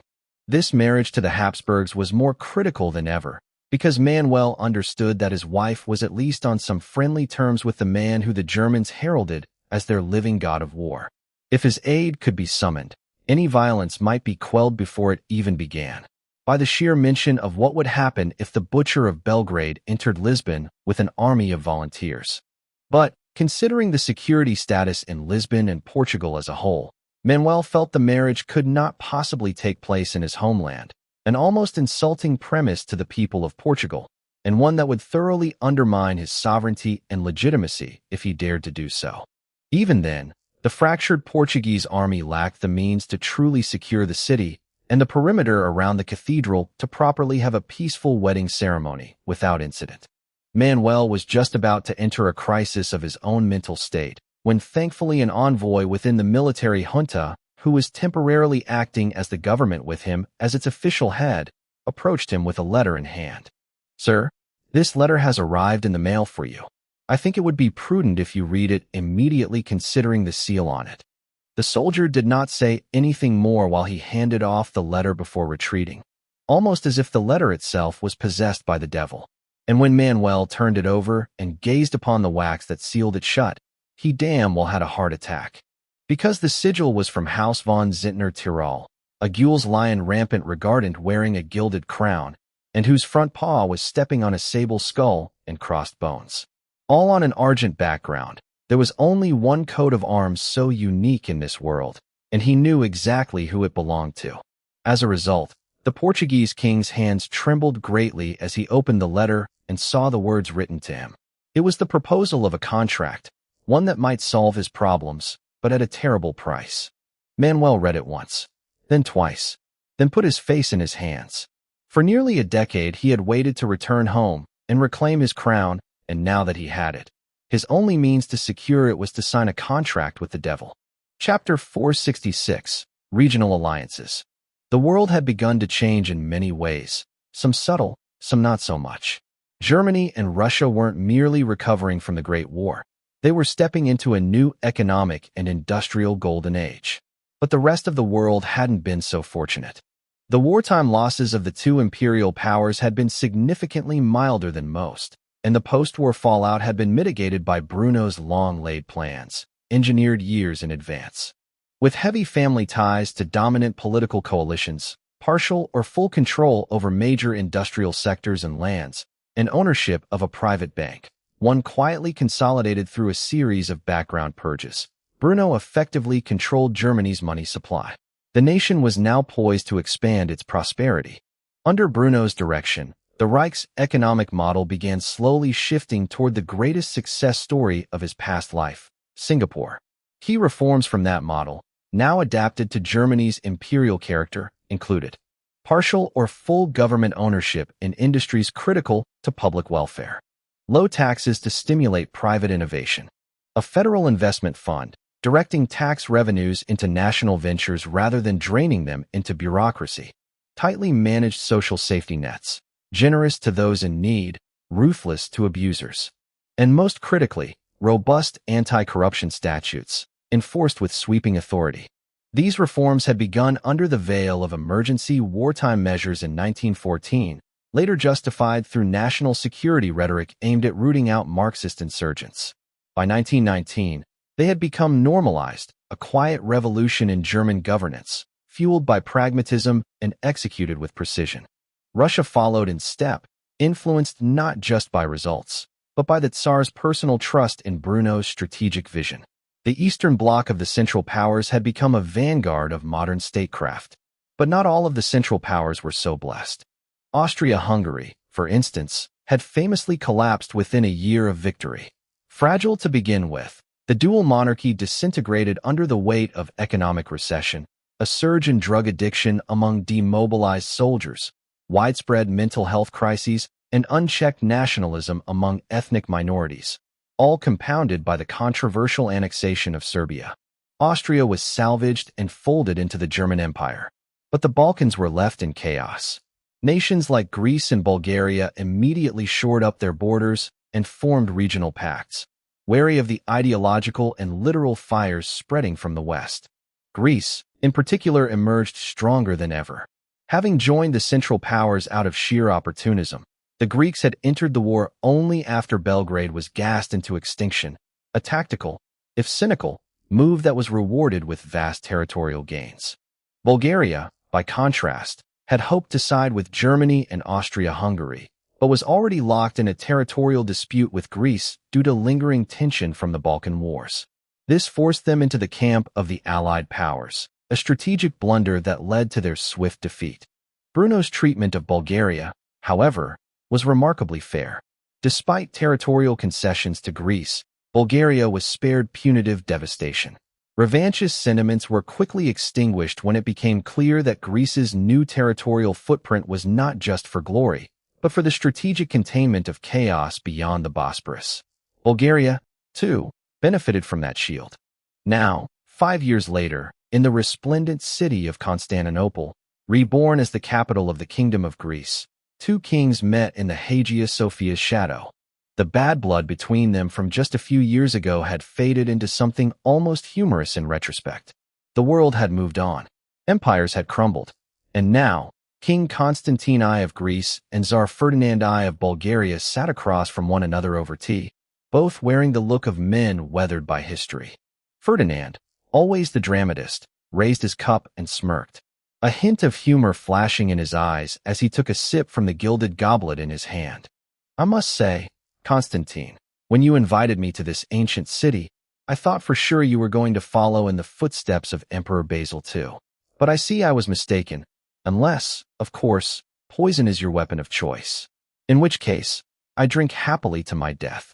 The words, once enough to spark a duel, now drew only a dry laugh from Constantine, who shook his head and responded in kind. They say poison is a woman's weapon.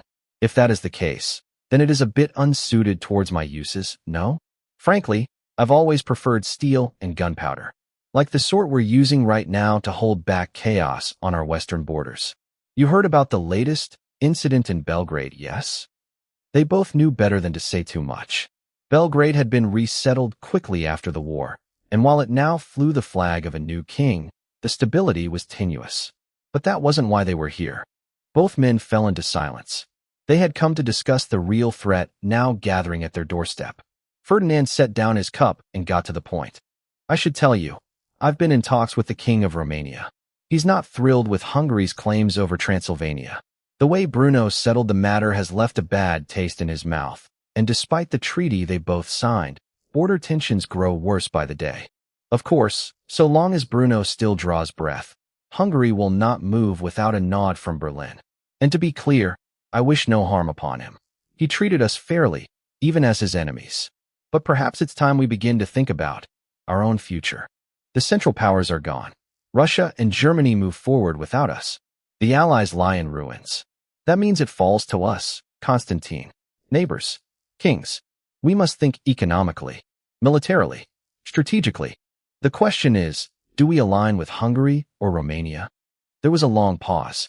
Constantine didn't give an answer, only a smile that held decades of war, loss, and buried ambition.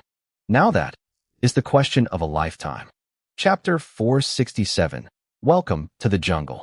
Germany had inherited a large portion of Africa following the Central Powers' victory during the war, and what did they decide to do with it?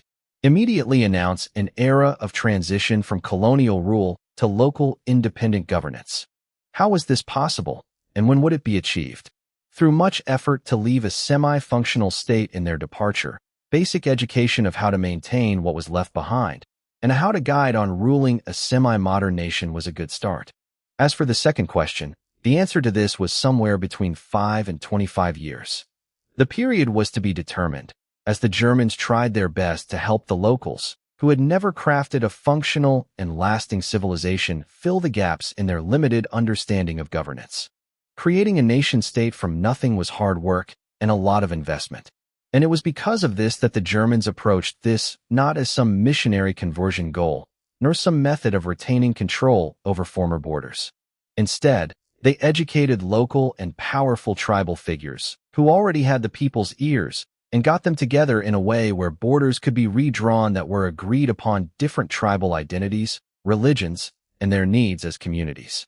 In other words, Germany was orchestrating the formation of a very, very primitive government, one more in line with ancient Mesopotamia than modern industrial civilized nations. After all, one simply could sustain what had already been built in the region. It was 5,000 years too advanced for the locals who had never domesticated livestock, dug irrigation, or sown a field to manage without the thousands of years of collective knowledge and experience to do on their own. So the Germans had to educate a generation in basic civilized concepts such as written language, arithmetic, and science, hoping they would be the torchbearers for whatever came after they left. And if the locals crashed and burned even after all that the Germans had done, welp, their hands were washed clean of the failures of those who came after. No guilt would be had for the failures of others, who were given every opportunity to succeed and still managed to fuck it all up. Nor would any animosity remain from the German perspective for past grievances with the locals. But the Germans would, of course, maintain mercenary presence, to act as a stability for those who would pay for it, preferably the local governments they left behind. A self-sustaining, profit-based force that paid for their needs with the money and raw materials given to them by the locals in exchange, even if they needed to pay for these security services and infrastructure projects with mineral, timber, and oil rights. This mercenary force already had a name, and while they were primarily operating in war zones across the world, like the Balkans and Latin America, Africa was home to a large and semi-permanent contingent of these men. Battle-hardened veterans of the Central Powers, who signed up beneath the banner of the werewolf, were sitting in an armored vehicle, internal temperature control modified into the E-10 8x8 wool armored fighting vehicle kept them nice and cool, as the camouflage cotton uniforms helped wick the sweat that poured out from their pores. These men had been in the Congo for a very long time, over a year, providing security operations between villages that fighting over everything from spirit visions to blood feuds, ancient slights to tribal vendettas. These men had seen the most vicious acts humans could inflict on one another, and they were still shocked. At least in Europe, during the war rules were followed, civilians were for the most part protected, torture, rape, kidnapping, and mutilation all outlawed by The Hague. The punishment during a time of war? No tribunal, no court-martial, your superior officer's sidearm pressed against your skull, and a summary execution. No time for prayer or last rites, just death's embrace. But here, these men witnessed tribal warriors use old firearms from the previous century to engage in all kinds of atrocities towards each other in a way so bloody and gruesome that even these men who had survived the trenches felt sick to their stomachs. Law and order required brutal and swift retaliation against offenders. And often these men lit the homes of offending tribes aflame with napalm spew forth from their flammenwerfers. If the men of an entire tribe were engaged in the rape and slaughter of another, then that tribe would burn. Justice wasn't some dainty lady in silk. No, out here, she was a battered whore in rags and blood, wielding flame and steel. Out here where civilization was enforced at gunpoint, She was most cruel to those who invoked her ire. To balance the scales of justice in a world incapable of understanding 20th-century German imperial law or its Anglo-Saxon counterpart, only an eye for an eye made sense, and thus the scales of justice were balanced with blood. A young recruit, recently dispatched to the Congo after passing through his basic training and infantry school at the top of his class, clutched the semi-automatic rifle in his hands. It was a recently refurbished weapon from Great War stockpiles. The parts had been refinished, the barrel replaced, and the stock had been swapped out from wood that would rot and gnarl in the jungles of the Congo to a bakelite fiberglass composite. As much as the Werewolf Division was a mercenary company, it was also a research group, providing valuable field testing in hostile battlefields for the latest improvements, innovations, and inventions. And the introduction of bakelite fiberglass composite materials in the construction of weapons furniture was a huge bonus for soldiers in tropical environments. The stock had a plum hue and a Feldgrau canvas sling. Some of the other mercenaries eyed his weapon with envy. They had yet to upgrade, as a kit that one already owned often required personal funds to upgrade, and here in Africa, a single mark went a long way towards leisure of every variety. One of the more veteran soldiers could not help but remark. As they heard shots ping off the hull of their armored fighting vehicle, the young recruit flinched as the grizzled and haggard mercenary chuckled at his timidity. "Relax, the fucker is probably shooting at us with an old martini, Henry. Black powder doesn't possess the speed to pierce the hull of this metal beast. Hell, you'd need at least a TUF round to pierce its hull. Let them take their shots. There's nothing in this world these tribesmen possess that can screw with even the tires on this thing. By the way, that shiny new rifle of yours, does it have the new scope as well?" The moment the veteran asked this question, all eyes turned to the fresh recruit. They clearly wanted to know the answer and potentially rob the man blind if what he said matched their desires. After all, those scopes were currently being issued exclusively to marksmen like himself. They included an improved ballistic drop calculator, one that could calculate range based upon the trajectory of either a standard 8x33 Kurz or a 8x57mm Mauser cartridge depending on the zero, and the average height of man-sized target a gradually increasing distance below a chevron and its horseshoe. The functional theory was that if one looked at this engraved but not illuminated reticle and placed the top of the chevron at the target that was your zeroing distance, and the first hash mark below, it was 200 meters out, followed by another smaller hash mark below at 300 meters, for 100 meters, and finally, one final one at the bottom, which was 800 meters. The top of the horseshoe acted as CQB engagement distances, and the sides were movement estimates at the average speed of a man in full kit during a combat sprint.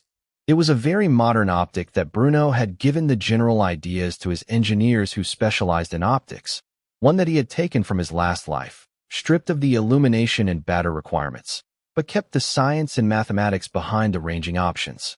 Whether it was an optic for an assault rifle or a designated marksman rifle, it was infinitely better than the primitive, unmarked crosshairs that were the norm of the era. And because of this, it was an optic highly desired by all mercenaries in the field. Once the man realized he was quite literally a young pup in the den of starving wolves who were looking at him like he was on the menu for the night, he shook his head and lied, denying it was a new model optic, and instead one of the older ones had still used a very primitive reticle. Unfortunately, no, by the time I was issued the rifle, those had yet to be issued at large. I was not one of the lucky few to get my hands on the first batch. Upon saying this, the soldiers returned their attention elsewhere, almost as if they weren't all that interested to begin with. Just when the veteran who inquired was about to say another word, the vehicle came to a stop, and the crewmen of it yelled to their back seating area as the gunner began to pop off rounds from above. "This is it, boys, into the line. Go to your fucking jobs." The hatch immediately opened, revealing a village that was already partially on fire deep in the jungle, and the veteran simply patted the recruit on the shoulder as he passed by, while speaking the words that would forever live in his mind from this day forward. Welcome to the jungle, kiddo.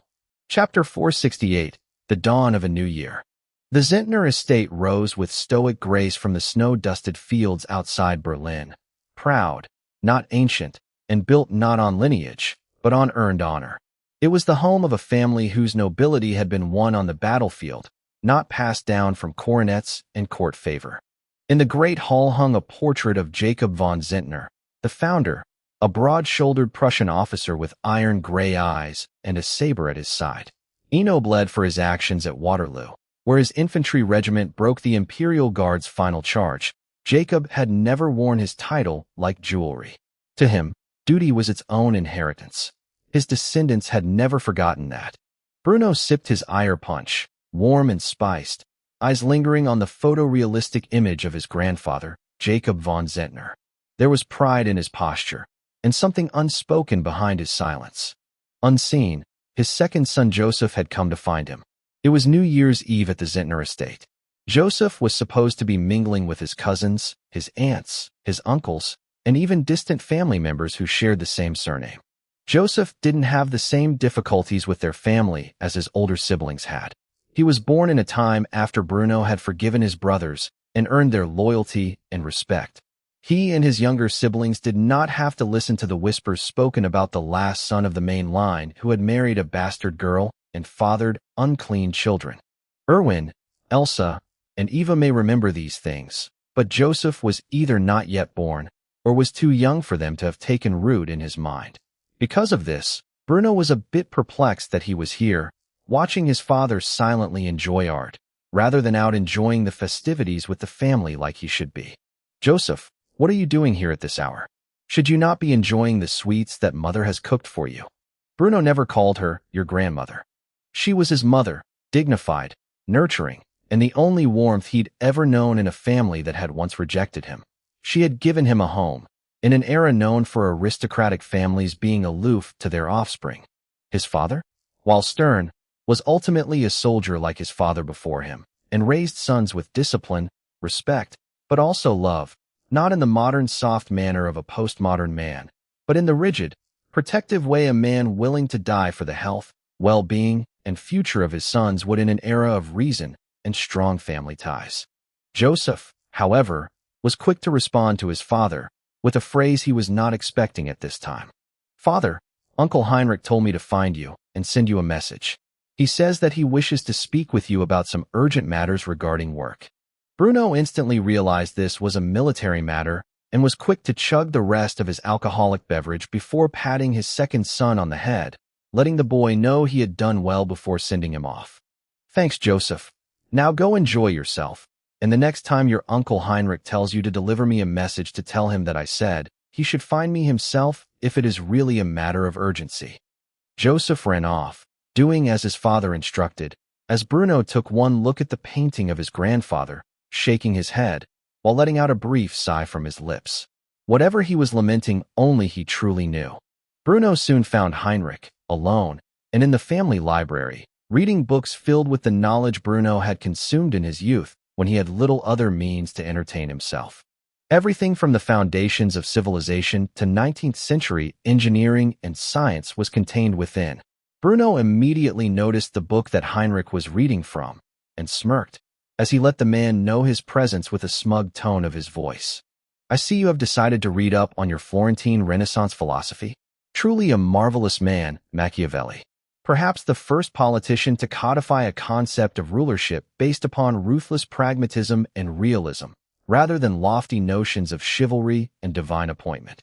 Looking back now, I think I spent more time during my childhood here in this very library than anywhere else in this grand estate. In fact, Heidi and I used to play chess together as children precisely where you are sitting now. I never told her this, but she had quite the mind for the game, even if she was dispirited by my constant victories. She would probably slap me now if I revealed that fact, so it's best kept between us." Heinrich scoffed and shook his head as he closed a copy of The Prince, written in the original Italian. He could barely understand its words, and was merely observing the ancient copy for its historical value. He looked at Bruno as if he was some kind of monster while holding the book in his hand. This is what you were reading as a child. This is in Italian, you understand that, right?" Bruno didn't miss a beat. He quoted Machiavelli word for word. "Of course, if you must wound a man, do so in a way that he cannot seek revenge." Machiavelli was not poetic. He was efficient. Heinrich couldn't help but shake his head as he placed the book back where it belonged and shook his head in disbelief. My God, man. That goes well above and beyond a normal aristocratic education. Is there anything you didn't read? Bruno thought about it for a second, as he recited one more obscure philosophical text from his past life that seemed to have far grander ramifications on the timeline than one might expect it to. I did not get a chance to read Might is Right, written by Ragnar Redbeard, a particularly incendiary critique of liberal politics and their delusional worldview, but thought-provoking nonetheless. Sadly, it was published while we were at the academy together, and Lord knows nobody was going to allow such Anglo-Saxon supremacist drivel into our libraries. Now, I'm sure you didn't invite me here to discuss philosophy. What matter is so urgent you must disrupt my New Year's festivities with our family? Heinrich sighed before handing Bruno a letter, one that had come from someone below him, making its way up the chain of command. Intelligence in Mexico suggests now that the Black Skulls have occupied the northern portion of the country and begun stringing up revolutionaries left and right. They seek to turn on the werewolf group. They are requesting silent extraction from the region. Even though the official leader of the organization is that mad dog Rome, everyone knows you're the one truly pulling the strings. So intelligence wants to know your call. Bruno could only scoff and shake his head as he heard this, almost slightly and unusually irritated, as he let his thoughts be known. Heinrich, wars waged across the Atlantic are not an urgent enough matter to ruin the celebration of the new year with my family. The wolves already have contingencies in place for matters like this.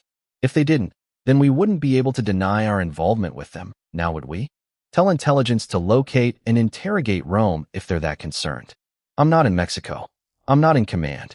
And I'm certainly not missing the new year with my sons over a turf squabble dressed up as insurgency. Now come, let's go back and honor the sacrifices that made this peace possible. It's a new year, Heinrich, and the prosperity we enjoy now did not come without a price. Chapter 469. The Last Night of Austro-Hungary. The year was 1919, and Franz Joseph had beaten the Reaper's grasp by well over 2 years as a thanks to Bruno's heavy investments into medicine, specifically things like antibiotics. But there was only so much medicine that could keep death at bay for so long. Age itself could be a cause of death, and the aging emperor was nearing 90 years old, an age that was almost primeval in the era he currently lived in. As a result, his body had begun to deteriorate, and his soul had given up after Bruno had dealt the final blow to his family's sovereignty. Austria was now just another incorporated realm into the Reich, as it was always meant to be, but that didn't bring the man who had once been crowned an emperor any pride, nor any comfort, rather the opposite. He had sold his soul, and that of his realm, to the hands of a devil, who had come to him bathed in moonlight, cloaked in white, and proclaimed by the cries of angels.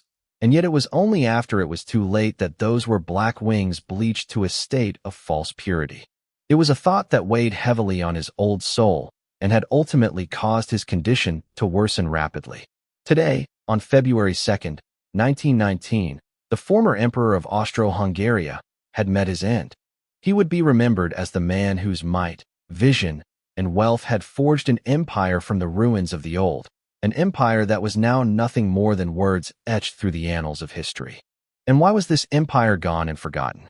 Because it was an empire built on shaky foundations. In the end, those unstable roots had not been capable of bearing with the tides of history. All the monarchs of the German Reich had gathered for the funeral procession of their most recent peer and his otherwise untimely demise. Bruno himself, though gazed upon with complicated expressions by the Habsburgs, was also present, not in civilian formal attire, nor his German field marshal uniform. Rather, he wore the extravagant gala uniform once given to him by the now deceased emperor, with all the medals he had earned from the Habsburgs during the Great War, a testament to a dead empire and the house who had survived it. It was a gesture of remembrance, a veneration for a legendary historical figure now gone from this world, and in a subtle way a silent promise between men who had been adversaries at the end of their lives, not for personal animosity, but conflicting loyalties and the duty to those who demanded it from them. The promise: your family may no longer be sovereign monarchs wearing the crowns of emperors, but so long as I draw breath, and my blood flows strongly through my own line, your kin will have a lion guarding them in the west. After a brief salute, Bruno turned away, having nothing left to say to the Habsburgs during their time of grief. Words for the future would come when they were ready. But that did not mean that there were those among them who did not have their own thoughts towards Bruno's appearance, nor were they unafraid of speaking them aloud. Hedwig had grown slightly bitter with Bruno, having not known the whole truth of what happened to her family's rule and their empire. She blamed him for it, as she had heard her grandfather speak some words of the disgruntled variety while intoxicated after they had been incorporated into Germany as yet another monarch, and lost all of Tyrol and Vorarlberg to Bruno and his family. There he goes. I'm amazed he had the guts to show his face here after everything he did to our family, and in the imperial regalia of a knight, no less. Hedwig did not expect to be so thoroughly reprimanded by her relative, the man who would be the next Archduke of Austria, who looked at her with an irritated expression as his words were quiet, but stern. There goes the last knight of Austro-Hungary. You would be wise to show some respect to those who have earned it. Have you not learned such a simple matter of manners at your age? I know your frustration, but look around you, Hedwig. How many men here were our retainers? How many of them now wear German uniforms?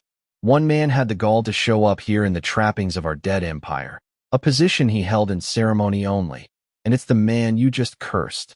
When all the others have lost the nerve to call themselves Austrian, a Prussian stood before us and said without words that he remembers what the uniform means, and he will honor the oaths that others took in it.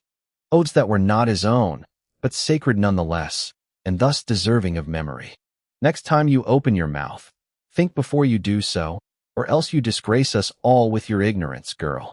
Karl then walked off, not saying another word to his relative who had once chased after the favor of the man she so brazenly cursed now behind his back, forcing her to rethink her own thoughts.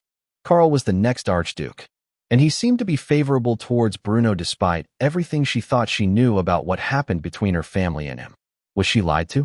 Or was she just fed a half-truth by a drunken and bitter old man who couldn't come to terms with what happened? She did not know the truth, but she knew now that she wanted to learn it more than just about anything in this world. And because of that, Franz Joseph was laid to rest, and whatever grudges remained in his heart towards Bruno were not inherited by his dynasty, but rather died with him. But Bruno, well, he would be speaking with Karl soon enough to discuss important matters of the future he was building and the Habsburg role in it. Chapter 470, The Price of Order. A tumbleweed rolled through the dusty streets of Tijuana near the United States border, and yet nobody was there to witness it. Nobody dared cross the streets unless it was absolutely necessary. Not now. Not since the Black Skulls had rolled through. Law and order were restored to a region run by your friendly neighborhood revolutionary warlord of the week until just a few months ago. And now? Now there was peace, brought not by words, but by the end of a noose. The city was like a ghost town, other than those brazen civilians who dared the journey beyond their doors, and the occupying forces who by now one might think had run out of rope due to the number of bodies currently swinging from posts. That was the thing most people didn't realize. Once law and order collapsed, the only way to bring it back was to get rid of those who had reveled in the chaos. And there was only one way to do that effectively. But even so, Tijuana was cleaner and safer than it had ever been over the course of the last decade. Not a single sound of gunfire or combat could be heard, well save for the cries of a young man being dragged through the streets by its current lawmen, kicking and screaming in Spanish as he did so. You sons of bitches. You come here. You steal our food. You drink our water. And you have the nerve to call us thieves for simply taking back what we need to survive. You're nothing more than a glorified group of bandits. The man being dragged had either just reached the cusp of adulthood or was just below the line.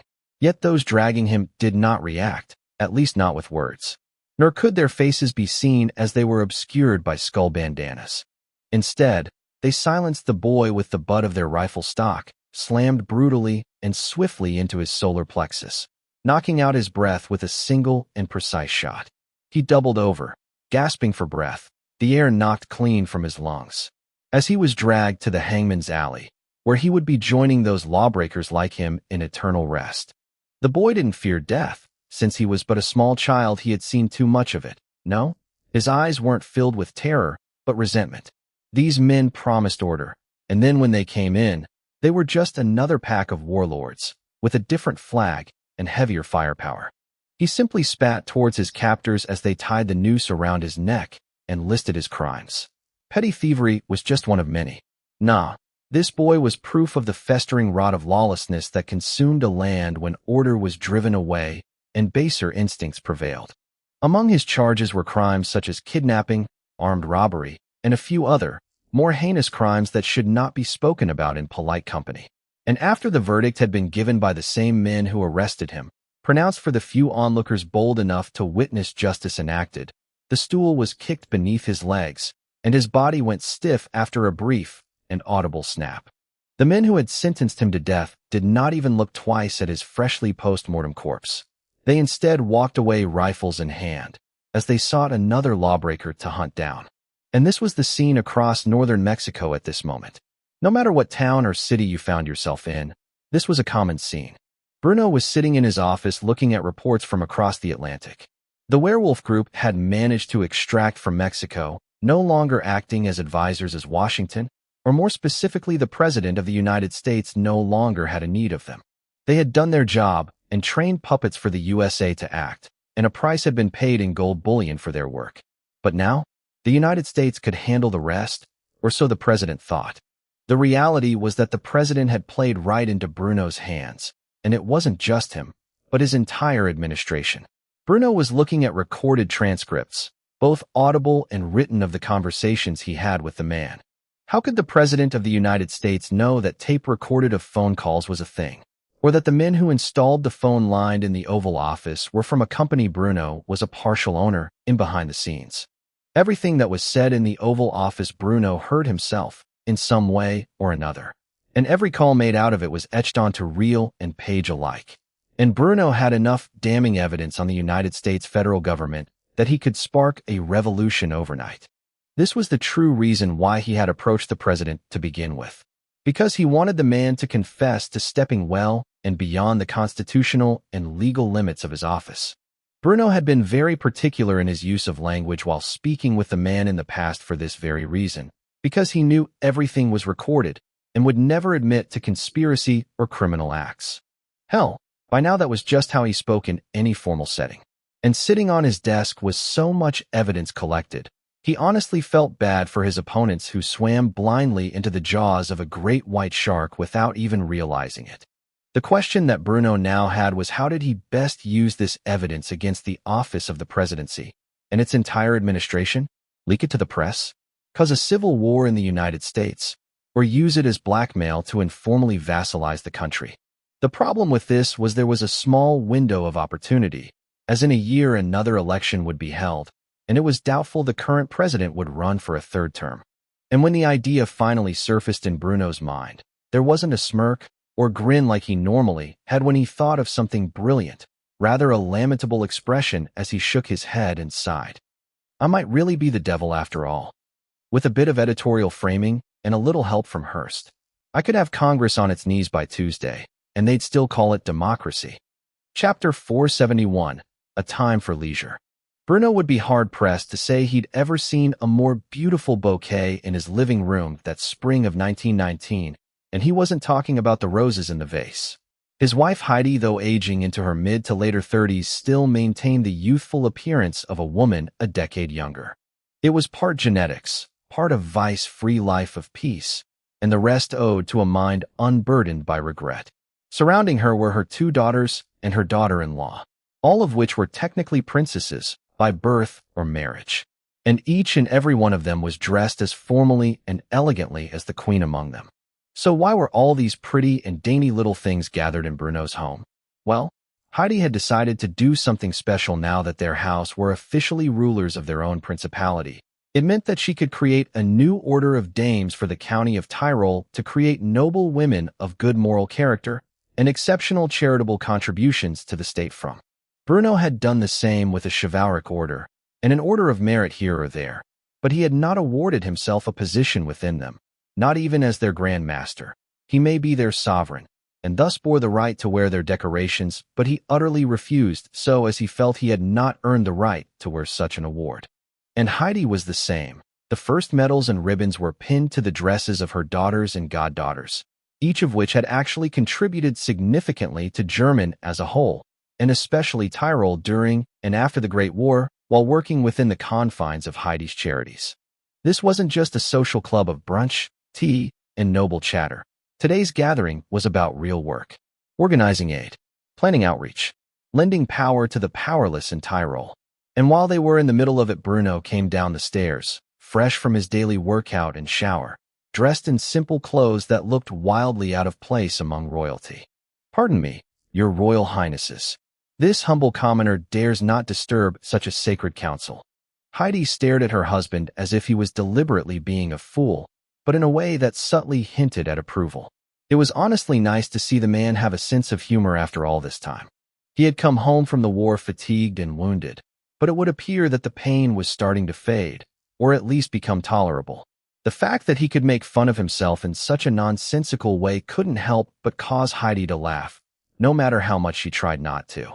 And once she did, Eva and the others were quick to join the fun, with Elsa being the only one casting a disapproving gaze.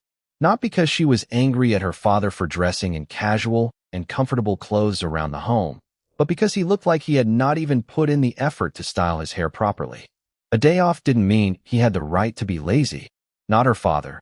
No, he had to look the part of a proper prince even when he was masquerading as a pauper for the day, and because of this the youngest of the group pouted and looked away. Heidi instantly noticed the younger of her two girls present acting this way, and was quick to identify the cause, pulling the girl in close, as she tousled Elsa's platinum-like hair. "Oh, please. Your father has earned a day off. Do you have any idea how long it's been since he last lazed around the home like this? It was before any of you were born. Don't sulk just because he looks a little rough around the edges. He will be prim and proper by the week begins. Isn't that right, dear?" The gaze Heidi cast Bruno was both one which assured him it was fine to go unshaven for a day or two, but 3 would be crossing the line. And thus Bruno simply smiled as he shook his head, and assured his daughter he would indeed be clean-shaven and tidied up by the start of the week. "You heard your mother. Let me laze about like a drunken vagrant just this once. It's been nearly 2 decades since I last did so." This was no exaggeration. Bruno had been hard at work nearly every day of his life, and there was seldom a time like today where he truly had a day off. Even when he was younger, his days off after marrying Heidi were either spent with her or with their children after they were born, being a proper husband and father as he should. Even Alia looked at her father-in-law with an almost pitiful gaze as she realized behind the loving smile of a father there was a man working himself to death for his family in a way that her own husband, Erwin, was starting to do the same. And when she realized that, Alia decided to completely and totally put her foot down and make sure that her husband took weekends off for himself. Because she was starting to think the reason Bruno was such a terrifying figure, one whose cruelty in Russia against the Bolsheviks, which she was bored to witness as a child and had haunted her dreams for many years, was because he simply gave everything of himself away to others. What little of Bruno's time that remained after duty to the army, to the Reich, and to the Kaiser was spent entirely with his family. And because of this, she was actually curious about one little detail, asking the man a question that stunned both Bruno and Heidi. "Father, what do you do for leisure?" The room went still. Even Heidi stopped stirring her tea. Bruno blinked, then blinked again. No one had ever asked him that before, and frankly speaking, he had no answer. All he could do was respond openly with his thoughts aloud. "Well, I suppose I'm about to find out today. You ladies enjoy your tea and biscuits.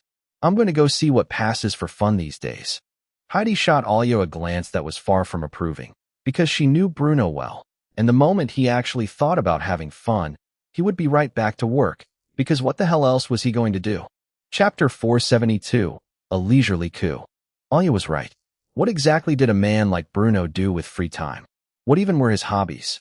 For as long as he could remember in this new life, he had spent every waking hour either with his family or actively trying to build the world he envisioned.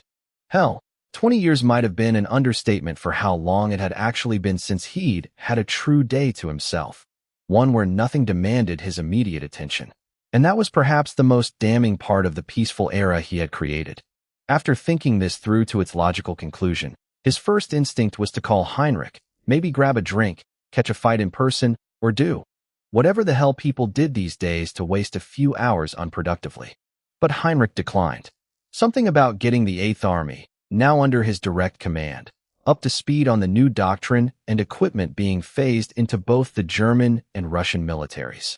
Bruno respected that, but it left him staring into the void of his contact list, wondering, did he actually have anyone else to call? Eric was dead, crossed off the list. The only other men he might have considered friends were Wilhelm and Nicholas, but those were literal emperors, historical figures. How could he possibly ring them up and say, "Hey, want to grab a drink and catch a movie?" No, in Bruno's mind, that was inconceivable. He thought, maybe I'll read a book. Except he had already read all the ones worth reading. In this life and the one before it. Anything else felt like a waste of valuable time. Earlier in the morning, he already completed his daily workout routine, like always. So the gym was out of the question as well. Eventually, after spinning Alia's innocent question over and over in his mind, Bruno gave up. He returned to his office, sat down at his desk, and stared at the untouched tape recordings of his last conversation with the President of the United States. And then, in the silence, he reflected aloud. I'm starting to remember why I felt so out of place in my previous life. There was no place in such a life for a man like me. Outside perhaps some dreadful corporate headquarters gazing over meaningless spreadsheets. My leisure is building empires and bending the will of others to my own. Anything else feels wasteful. Fuck it. I'll treat the President of the United States to a hostile negotiation. Bruno didn't realize it, but Heidi had seen him loop around back to his office and simply sighed and shook her head before taking a drink from her glass of wine. Her obvious disappointment in Alia's provocation and the end result was on plain display for her daughters to witness. But nobody dared pour lighter fluid on the flame that was already burning in her mind. The sun had begun to set over Washington, D.C., and as a result, it was just around dinner time. 6 hours behind Bruno, the President of the United States was in the middle of a feast to celebrate recent gains in Mexico. Border threats were practically down to zero, now that the Black Skulls had seized control of the northern provinces, restoring law and order through the barrel of a gun and the loop of a noose. And the cunning Germans? Gone. Vanished. No trace of involvement. Not the slightest hint remaining of the pact his administration had signed with them in secret. The president stood at the head of the table, wineglass in hand, ready to make a toast to family and advisors alike. Few first words to escape his mouth were a proclamation of victory for the Monroe Doctrine. I'd like to thank you all for being here tonight, and I hope you are enjoying a lovely meal. But if you don't mind, I would like to take a moment of your time to discuss something important with you all. In fact, if I may be so bold, I would proclaim that what has been achieved today has been a masterstroke of diplomacy and covert power, positioning the United States for the first time in her young history to become a true rival to the European powers across the Atlantic. I have just managed to.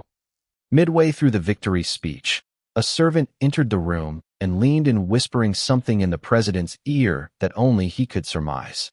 Annoyed at the interruption in his hour of triumph, the president growled in response. Tell him to go suck his own cock. I'm in the middle of something right now. I don't have time for this nonsense. Can't you see that I am in the middle of something important right now?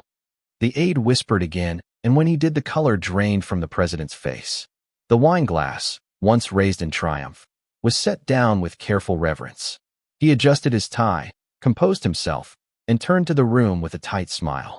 The tune in his voice has shifted immediately from fury to timidity, and this was something that did not go unnoticed by those he had gathered.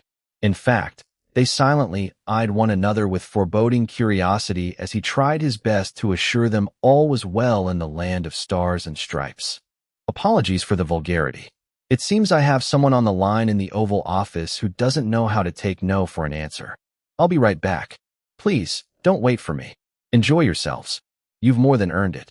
With that, the man scurried off from his own celebration a bit too swiftly, sparking immediate, yet hushed conversations behind his back. In the end, the celebration wouldn't last, because what followed wasn't a conversation. It was a reckoning. And as Bruno's voice spilled from the secure line, cold, calm, and undeniably in control, the president would come to understand. They hadn't outplayed the Germans. Rather, they had been dancing at the end of a leash this entire time. And that was a truth too bitter to swallow during a victory feast. Chapter 473, A Peaceful Victory. Bruno's words were cold and sharp enough to send chills down the spine of the President of the United States, who had rushed to answer his call after being told about what was to be discussed. "Well, hello there, Mr. President. I must say you are lucky you caught me on a good day, for if you had kept me waiting on any other, the consequences would be severe." The President had plotted to announce his victory in securing a Southern neighbor that was stable and in America's pocket, while also reinforcing the Monroe Doctrine in the process.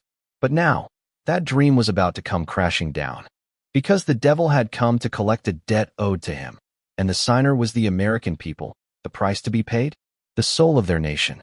And thus Bruno's words, calling a man who should in theory be more powerful than him, seemed all the more dreadful as he waited silently on the other side of the lane for a proper response. It took more than a few moments for the President to reclaim his calm, and when he finally did, his voice slightly broke as he tried to muster a proper response to what his aide had told him. "Is this conversation, I presume, to be like the others?" What he meant from this question was obvious, but he was trying his best to word it in a way that couldn't possibly damn him any further. And as a result, Bruno simply smirked on the other end of the line. Sitting in his palace's office, wearing the comfortable and humble clothes of a working man, while sipping from a glass of the finest distilled spirits money could buy. A truly paradoxical scene. All the while he spoke like a man who was capable of coercing emperors and kings to sign Faustian bargains to him, with the most ecstatic of smiles on their faces. But of course, where would the fun be in these little discussions of ours if I didn't at least have some mementos to cherish them by? Now don't play coy with me. You know why I have called, right? TSK, TSK, TSK, Mr. Hughes. That was a very bold, yet very foolish move on your part. I'm talking, of course, as an innocent and unbiased bystander, of course. But when you had your agents turn the Sons of Liberty against their advisors, did you really think they wouldn't be prepared for that? Did you actually believe that they had fled Mexico without a trace after you invited them there and betrayed them? Congratulations, you have now funded the opposition. The men you crossed are very petty and vindictive, and they will not stop until Washington is under the flag of Mexico, or whatever the hell the revolutionaries they are now arming and training to be your enemies will call the country after they have won it. Not a wise move indeed. Charles Evans Hughes could practically feel his blood boiling inside him. Bruno was threatening to outright violate the Monroe Doctrine, and the man was flaunting it in his face. He was the President of the United States, and there was nothing he could do, because the dirt Bruno had on the United States didn't end with him and his administration. Calls went in and out of the Oval Office daily, and many of them were senators, congressmen, governors, and Supreme Court justices of both parties. Not all of these calls could be used as evidence against the government for corruption, treason, and just general villainous behavior, but enough of such subjects had been discussed in private that if even a fraction of them were recorded, it would destroy the United States as a whole. And even if it didn't, Mexico would surely come under the control of a puppet belonging to Bruno, one which he would use to crush the United States, who was only now trying its best to modernize its military and doctrine, equipment, and training. The President thought he had already been granted victory, but in reality the game was still on the clock, and he was wasting his time making speeches while his enemy had unknowingly placed him in check. There was only one move to play now, and as much as he might hate himself for being the President who sold the United States and its entire government to a foreign entity, the only option was civil war or occupation by a hostile foreign power. And neither were better than what Bruno was offering him. Thus there was a deeply heavy sigh in the man's voice, as if he had suddenly come to the conclusion that he had lived too long, as he finally asked the question Bruno was waiting for. "What do you want?" Though President Hughes could not see it, a demonic smirk curved across Bruno's lips, showing he was truly in a state of enjoyment and bliss as he made his demands clear. "What do I want? World peace. But I'll settle for total submission. Whether it's your administration or the next a year from now, I want you to heed what I say when I say it. And heed it well, you understand." The President of the United States, who seemed like he had aged 10 years just now during the extent of this conversation, had to use every inch of his strength to prevent himself from slamming his head on his desk. A subtle but noticeable groan escaped his pursed lips before he finally relented to Bruno's demands in the most poetic way possible, almost as if he had only just now realized the kind of man he was dealing with. "Your will be done," Upon hearing this, Bruno accepted the defeat of the United States, whom had been forced to their knees without a single shot being fired. And when he did, he made it known any attempt to outmaneuver him further would be met with severe punishment. Good. I'll be in touch at a later time, when I have need of you or your country. In the meantime, I wouldn't dare try to tamper with your office or inform anyone about what was said here between the two of us. Hell, if I get a single whiff that you are plotting something behind my back, well, you should already know the consequences, yes? Bruno did not wait for a response. The question was after all rhetorical. Instead, he hung up then and there, leaving the President of the United States to realize the monumental degree of his failures and the fullest extent of the contract he had signed with the devil. Chapter 474, Berlin Crisis. After having settled his conversation with the President of the United States, Bruno found himself alone and once more without work. It was a dreadful thing for a man like him not to be busy with some important matter or another, and now he simply could not figure out how to rest. However, just as he was about to crack open a bottle and pour himself another drink, Bruno's phone began to ring. At this hour, there were only a handful of people who would dare to call him, and they all knew better. And yet, the phone rang nonetheless. Naturally, Bruno would not ignore this, and was quick to accept the call, noticing immediately that the hasty voice on the line was a familiar one, both from history and his personal life, but the tone was far more haggard and grim. Bruno, my old friend, I need you in Berlin as quickly as you can come. Nothing more should be said, not until we've spoken in person. And with that, the line was cut, clearly having been hung up intentionally by the other party. It did not take Bruno long to put two and two together. Currently, he was dressed like a field hand or a factory worker, which was hardly the attire necessary for who he was about to meet with and where they would be. But Bruno most certainly did not have time to change into more appropriate attire for the man he was meeting with, as the orders were very clear. Time was of the essence. Thus, Bruno compromised and grabbed an old leather jacket, a gift to him from Max Immelmann, better known by the nickname the Blue Max. He was Germany's first flying ace to be awarded the Pour le Mérite during Bruno's past life and had died midway through the war. But in this life, like his more infamous counterpart Manfred von Richthofen, he had survived the war. When the war came to the end, and the German soldiers who briefly occupied Paris celebrated their victory, Bruno had shared drinks with Max in Paris during the occupation, where the man had handed him his jacket as a sign of respect for all that Bruno had done to win the war and keep his pilots safe. Bruno was normally not one to wear meaningful clothing or accessories he did not earn, but a gift from a man who had worn this jacket into battle, and who was a legendary figure Bruno had admired, was hard to turn down. Though Bruno had indeed tried to reject the offer, the Blue Max demanded it be accepted.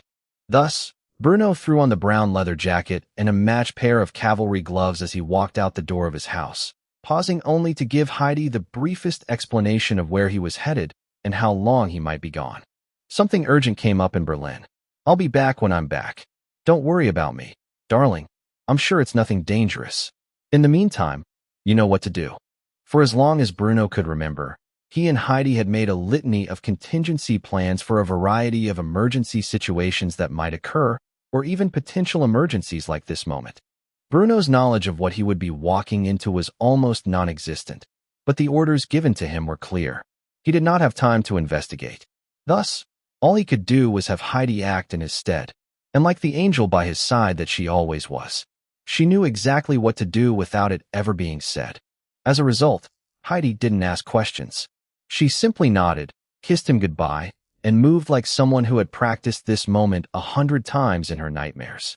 Heidi quickly called her meeting with the dames of her newly established order to a close and rushed to get people on the line who would be on standby in the event Bruno needed their support.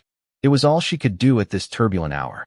Meanwhile, a quick drive to the airport and a brief flight to Berlin allowed Bruno to arrive at the Kaiser's palace by the time the sun had begun to set. He was greeted by members of the Leibesguard, who simply saluted Bruno and led him silently to the Kaiser's office, where Wilhelm and his current chancellor stood with disgruntled expressions around the desk. When Bruno entered, the Kaiser's face brightened slightly, though Theobald von Bethmann-Hollwegs remained sullen. Bruno, perhaps assuming someone important had been killed, or that Germany had been attacked by a foreign power, was quick to demand answers as he approached and saluted the Kaiser. "What has happened? Who attacked us? Is everyone all right?" Both Wilhelm and Bethmann looked at each other, confused, before the Chancellor finally clarified the situation. "There seems to be a misunderstanding, probably due to the need for security and the few words His Imperial Majesty said over the phone. But you can rest easy knowing that there is no urgent situation of that sort. Rather, this is an internal matter. I'm sure a man of your status is quite busy with military affairs and countless more pressing issues, so forgive me if I'm assuming ignorance. But if you don't mind my asking, how much do you know about the current state of the Reichstag?" The Reichstag? Bruno practically had to force himself not to scoff. Was this really so urgent? It was just the lower house of the bicameral legislature, a bunch of career politicians squabbling over nonsense. Elected by the populace, yes, but meaningless in the scales of real power. Bruno knew only that his people were in place, and that the conservative bloc had maintained power for the last decade. Because of this, he couldn't help but make an educated guess about the cause of this urgent summons. "If I were a betting man, I would wager now that it's peacetime, and we're trying to push through reforms that benefit the people, as is our duty in accordance with the classical principles of noblesse oblige. These parasitic rats, who do nothing but argue on the taxpayer's dime, are offended by our anti-corruption measures and are threatening to block the vote unless their demands are met." Considering how quickly Bruno had put two and two together, von Bethmann, who had limited personal dealings with him, was visibly surprised. The Kaiser, however, knew the father of his future daughter-in-law all too well and boasted proudly in front of his Chancellor. "See? What did I tell you? Now that you know the situation, Bruno, I wanted your advice. We've come up with many ideas, but these bastards are trying to claim that our measures breach constitutional authority. They're saying our reforms, meant to benefit the people, are tyrannical. Tyrannical. As if our duty as noblemen is an act of oppression, not chivalry. The very idea boils my blood. How do we convince them to come to terms with the proposal as it stands?"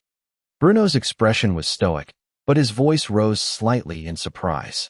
What he said next astounded both men. "Convince them? Your Majesty, why would we ever stoop to that? The Reichstag was born not of reason, but of panic. A limp concession made in 1848 to quell the fever of revolution. It is not sacred. It is not noble. It is a parasitic relic, where men bicker like hens over the scraps of sovereignty. What will of the people do they claim to represent? The people don't care who governs them. They care that their bellies are full, that their homes are warm, and that their streets are safe. These men, these so-called tribunes, don't serve the people.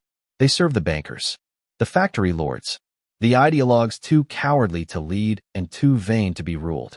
But you, Your Majesty, you are crowned by God, not by ballots. These men, they are elected by marketing campaigns and bribes. Who truly holds the right to rule? Our soldiers bled for your banner, not theirs. You gave them victory and peace. And now you ask me how to negotiate with men who call that tyranny? No, the time for games is over. The Reichstag is not a check against tyranny. It is a leash on sovereignty. It is time we remind the world that thrones are not granted by votes, but forged in blood and iron. So I ask you, my Kaiser, will you be the man who asks permission to rule, or the man who rules because it is your divine right to do so? Kaiser Wilhelm II and Chancellor Theobald von Bethmann-Hollweg stared at one another in complete disbelief. Did Bruno really just suggest what they thought he had? He had. Bruno's defiant stare in the face of a so-called constitutional crisis proved it. Democracy? The will of the people? Liberty and freedom? He couldn't care less. They were just pretty words, tools used by men who coveted power they neither earned nor understood. In this life, from the day the first king was crowned in Sumer to the end of the Great War, thrones were won and crowns were forged with blood and iron, not with ballots. And if need be, Bruno would prove it here and now, for the whole world to witness. Now, all that remained was for the Kaiser to choose his side in history. Chapter 475. High Treason. It was not long after Bruno had concluded his meeting with the Kaiser and the German Chancellor that the left-wing and moderate party members of the Reichstag had gathered inside the building. Though it was long after official hours, they were here for a single reason: to show solidarity and support for one another in the face of the conservative bloc's long-term hegemony and the Kaiser's supposed transgressions against the Constitution, or at least their perception of such acts. These weren't monarchists or traditionalists. They had no love or loyalty to the Kaiser or the fatherland. They were socialists in disguise, flanked by classical liberals and nameless dissidents, bound together only by their shared contempt for throne and tradition. They didn't give a damn how they got their riches or who they had to bleed dry to acquire them. That was why the new anti-corruption measures, which included repealing the 1906 law that turned politics into a paid career rather than a voluntary act of service to the state, had angered these reactionaries so deeply. The current leader of the Social Democratic Party, who had risen through the ranks after previous purges by the Kaiser's secret police, was a liberal in name only, just like the rest of his party. After the Russian Civil War of 1905 and Bruno's slaughter of the Bolsheviks, the SDP survived the outlawing of Marxism in Germany by posing as liberals and burning any member who risked exposing their true colors. Their current leader was no exception.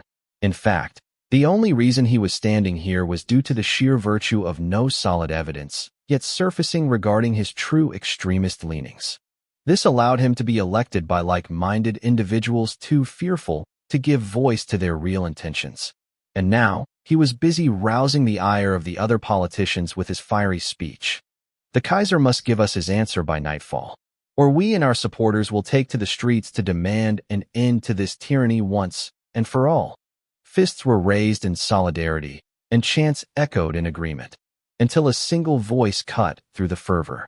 So it would appear my little birdie was right. It is treason, then? The gathered Reichstag members turned in disbelief to see the Kaiser standing before them. At his right was Bruno, now in more presentable attire, a blank military officer's uniform concealed beneath his pilot's leather jacket, one that screamed he had not come here as a civilian, but rather as a man of war.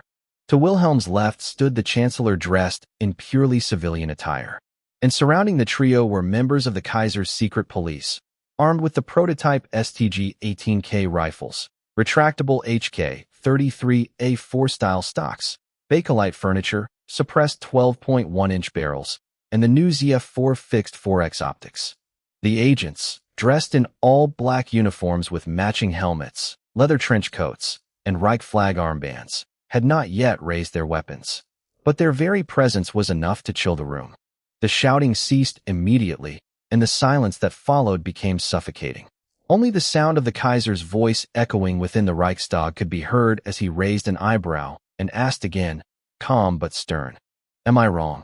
Or did I hear you plot to take to the streets and march on my home to force me, the Kaiser, to bend to your demands?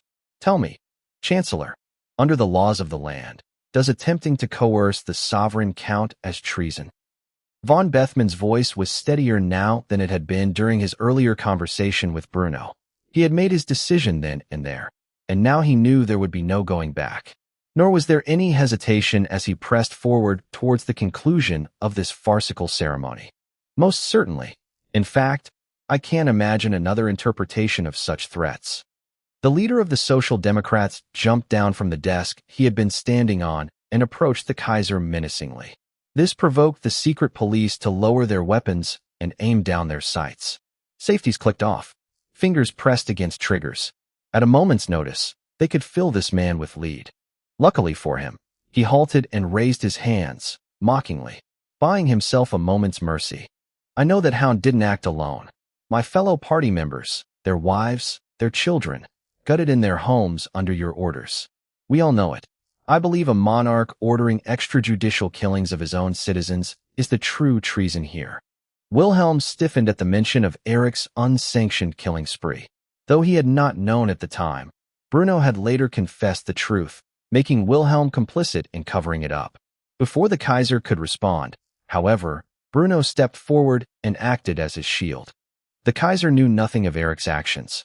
They were committed under my orders alone. I could have used wartime authority over the Feldgendarmerie to investigate your party and your backers for treason, but that would have given you rats too much time to slip out of reach. And no, Eric didn't act like some rabid dog. The butchering of your kind and your families was done under my explicit command. The Bible says, "Thou shalt not suffer a witch to live." As far as I'm concerned, your lot are kin to the devil and his playthings. Your Majesty, these men have openly confessed in your presence their intent to incite rebellion unless you surrender to their demands. This is no longer a negotiation. It is a declaration of revolution. Do you recognize this as an act of war against your reign? The room turned cold, as if winter itself had entered the chamber. Bruno had made it clear. These men were now enemies of the state, hostile combatants in a time of war. If the Kaiser agreed, the lawmen present had every right to open fire. Bruno, as Reichsmarschall, would undoubtedly give the order, and everyone knew it deep within their bones. Now only one question remained. Would the Kaiser answer treason with justice or blood?